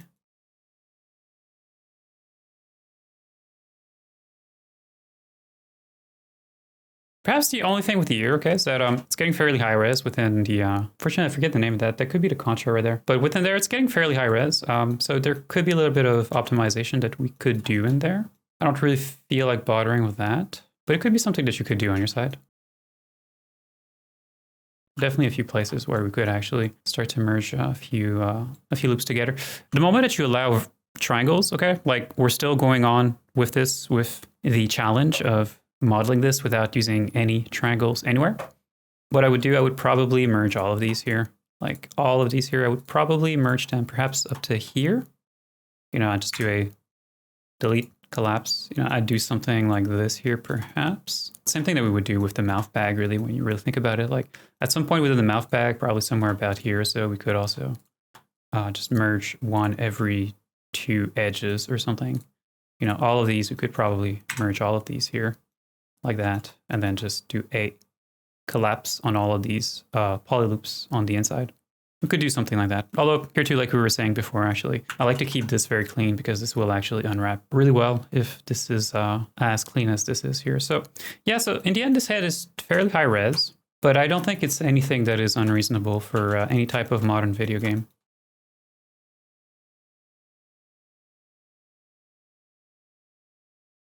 Let's do a smooth faces on this.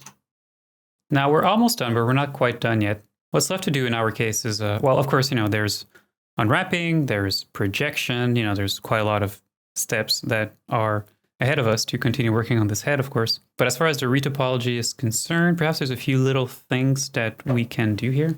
We need to take care of the asymmetry on this particular side of the face. And we also need to update the vertex group to include the ear in there. And I'm not sure how the vertex group even looks like at this particular stage. Okay, so the same vertices that we had selected previously are still selected, so that's actually pretty good. Let me just go ahead here and do this here very quickly.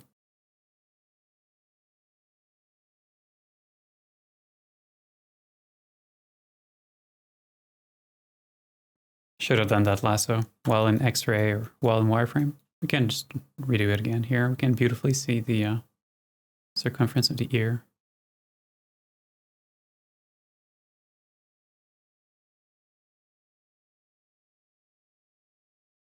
Yeah, so that's our ear. So let's add that to our active group. Control G, assign to active group. And there you go. You can see how this ear is not being shrink wrapped, which is truly for the best.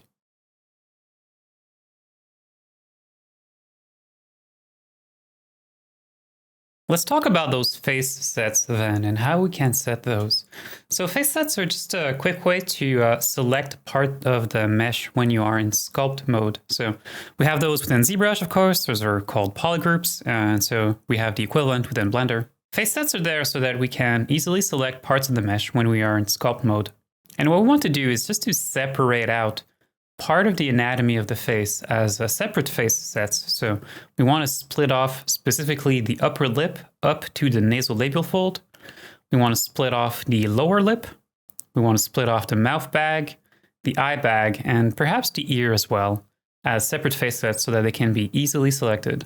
The great thing about face sets as well is that they allow us to see where our edge loops are placed. So the particular loop here for the nasolabial fold, we want it to be very precisely on the nasolabial fold. And by having a face set that separates off the upper lip from the rest of the face, it makes it very easy to see where that particular edge loop is for the nasolabial fold. We'll start by just creating the face sets for the interior of the mouth and for the lips here. So let me just hide the mirror that we have. In fact, let's just isolate our low res right now.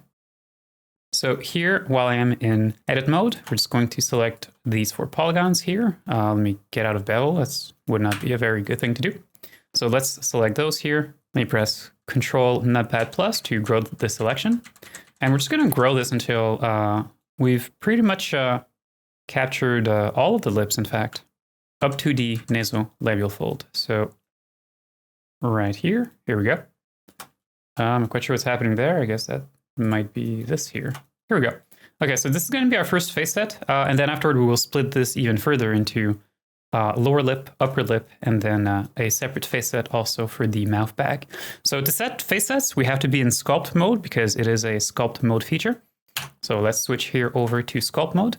And so, of course, now it seems like we have lost our selection, but actually, if you go within the face set menu that is right here, you'll see that you can actually do a face set from edit mode selection. So let's just click on this here. And now you can see that our lips are now existing as a separate face set than the rest of the face. If I turn the mirror back on, we haven't really talked about face sets all of that much, but you'll see it's very, very basic, okay? When you're in sculpt mode and you want to select or isolate a specific face set, just hold your cursor over the face set that you want to isolate and press H. And you can see when I do that I can isolate out only the lips here from the rest of the face. Press H again to unhide everything. It's as simple as that, really. And there's more shortcuts related to face sets, but we'll get to those in a later class. So for now, let's just isolate our face set here for the lips. Let me go back here within edit mode. And now let's split this off into upper lip and lower lip. So that perhaps can get a little bit tricky because it might be hard to select only the upper lip, but we could start from here actually and then grow a selection starting from here. So our upper lip, I guess we could go one more loop. I guess the exact corner of the mouth would be right here. So with all of this selected here, Tell you what, I think we should actually go a little bit further than that too. So let me just go within this particular view here and just manually select a few more polygons. Cool, all right. Let's go back to sculpt mode. Let's go back to face set from edit mode selection. And there you go. For the lower lip now, let's do the same thing. So our mouth bag is now as a separate face set. So as you can see, this will allow us to very nicely see where the nasolabial fold is at all times when it comes to sculpting. Because if you want to sculpt a particular wrinkle here for the nasolabial fold, if this is for, let's say, someone who is a little bit older, it's really, really, really critical that we really respect where this particular loop is. Okay, now for the eyes, let me select the vertex as in the back here. Let's hold Control, click on this little select face icon to convert that vertex into a polygonal selection. Let's grow this. So for here, I suppose you could separate out upper lid from lower lid if you wanted to, but truth be told, I'm actually quite happy to have a face set that encompasses all of the eyelids up to the crease. We want to find our eyelid crease loop, which is here we have one too many in our selection, and that would be right here. So that's up to the crease that we had created, and ooh, our vertices kind of got smushed in here a little bit, it seems, because I remember these vertices were a little bit higher than that. Could have something to do with the shrink wrap. Might have lost a little bit of work here. Might need to just tweak these vertices here a little bit, but that's fine for now. So these are all of the polygons that we want for our face set here for the lids. So yet again, let's go to face set from selection. Here we go. We could also separate out as separate face set just the polygons that create the eye bag, just like we have done for the polygons that create the mouth bag. Feel free not to do it if you feel as if that's a little bit too much. That's totally fine. And then let's also split off the ear as a separate face set. It's a bit less of a critical one, but that could be useful in certain cases.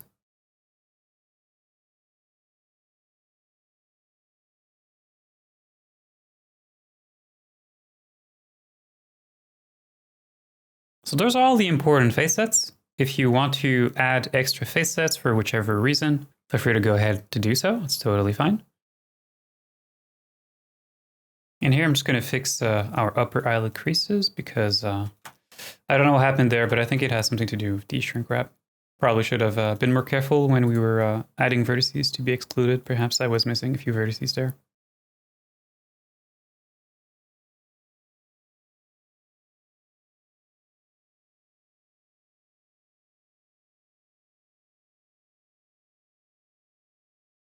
Yeah, it's definitely the shrink wrap. You can see when I turn it back on, it's kind of smushing that zone yet again. We're simply just missing a few vertices here from our vertex group.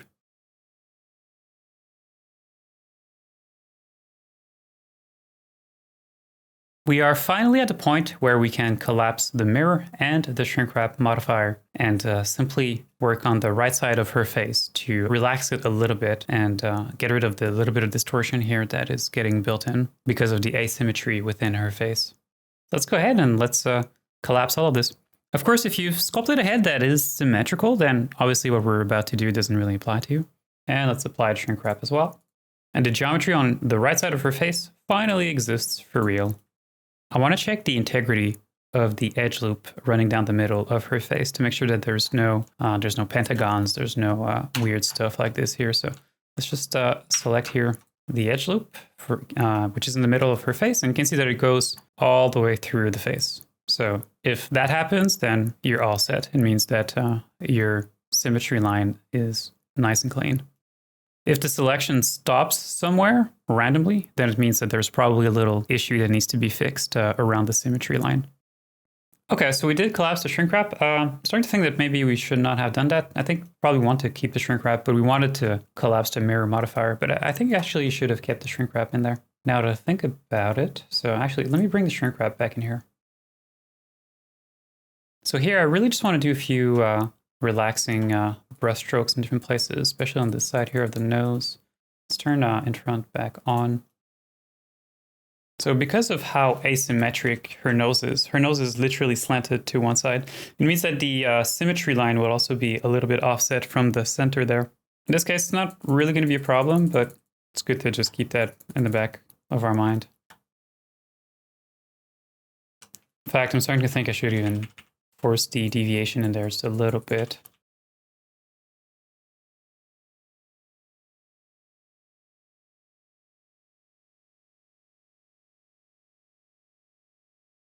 I'm also cleaning up here the symmetry line, as you can see, as we can finally do this relaxation here. So this loop here, you can see what the border is for the lower lip, so I actually need to slide it down ever so slightly. You can see those facets are already becoming useful. All right, our nasolabial fold, you can see it's a little bit offset on one side of her face. This one's fine, but this one's a little bit offset, as you can see. So let's make sure that we are sliding it so that it is exactly where it needs to be. We're not going to bother with the ear.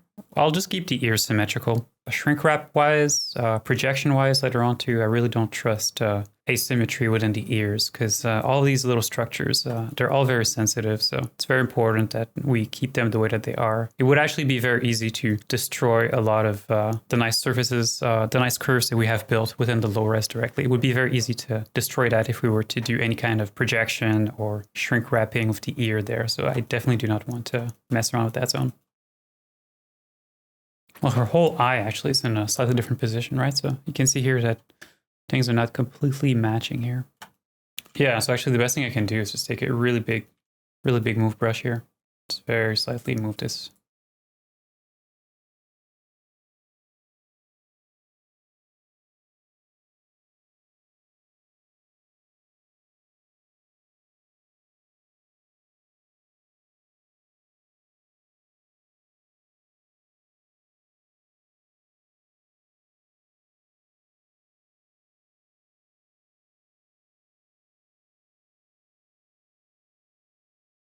That matches pretty nicely.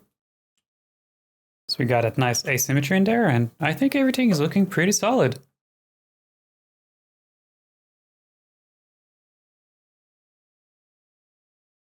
So there you go. That completes our retopology of the head. Wow.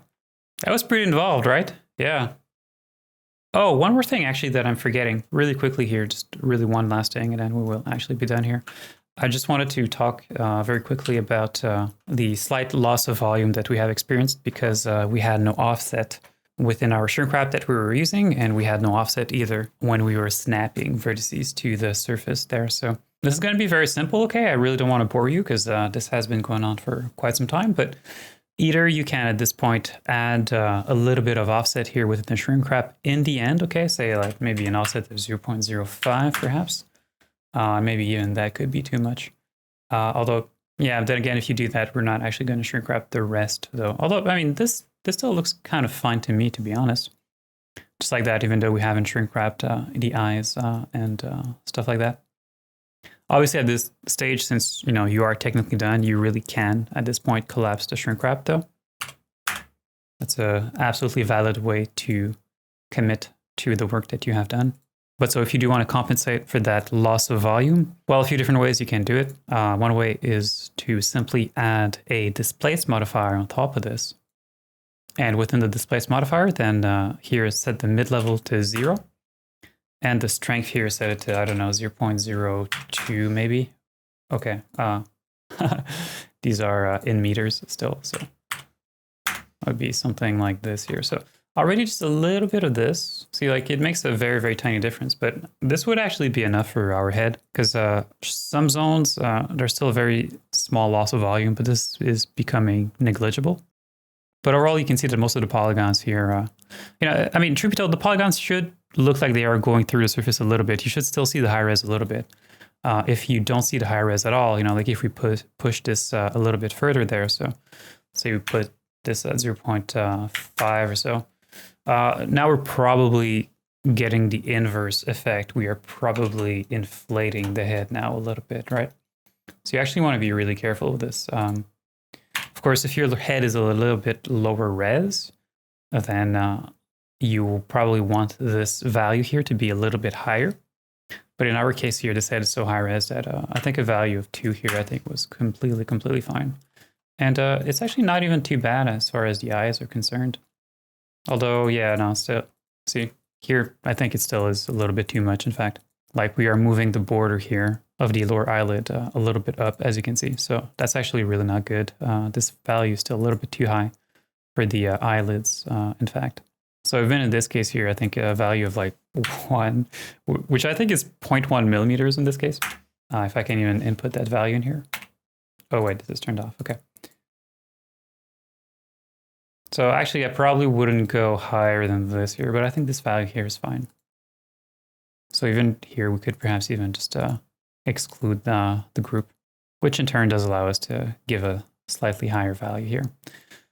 And then I suppose if we really wanted to be cute with this and have different offset values for different zones, then we would duplicate this afterward. And, you know, we could add as many vertex groups as we want if we want to have different offset values for different zones. And I guess we'll keep this one. So the next steps that are waiting for us really will be unwrapping. And after unwrapping is done, then we will look into merging this head back with the head that we have sculpted there. So we'll do a projection essentially of the old remesh onto the new topology, and we will continue the head from there. So although that was a lot of content, okay, for retopology, it's extremely important that you practice at this point, okay? If this was interesting for you, if you're looking to do retopology for head, okay? You absolutely have to practice at this stage so that everything that we have been talking about really starts to sink in. And please make sure to do that before you move on to the next class in this series. A lot has been said, and yet there is a lot more to be said. We are very far from completing this head, of course, so we'll still be doing Blender together for quite some time here. So if you've watched all of the retopology videos that we have on outgang.studio, I really want to congratulate you. And I definitely am looking forward to see the kind of work that you will do. Thanks for watching. Good luck with your retopology, and I will see you next class.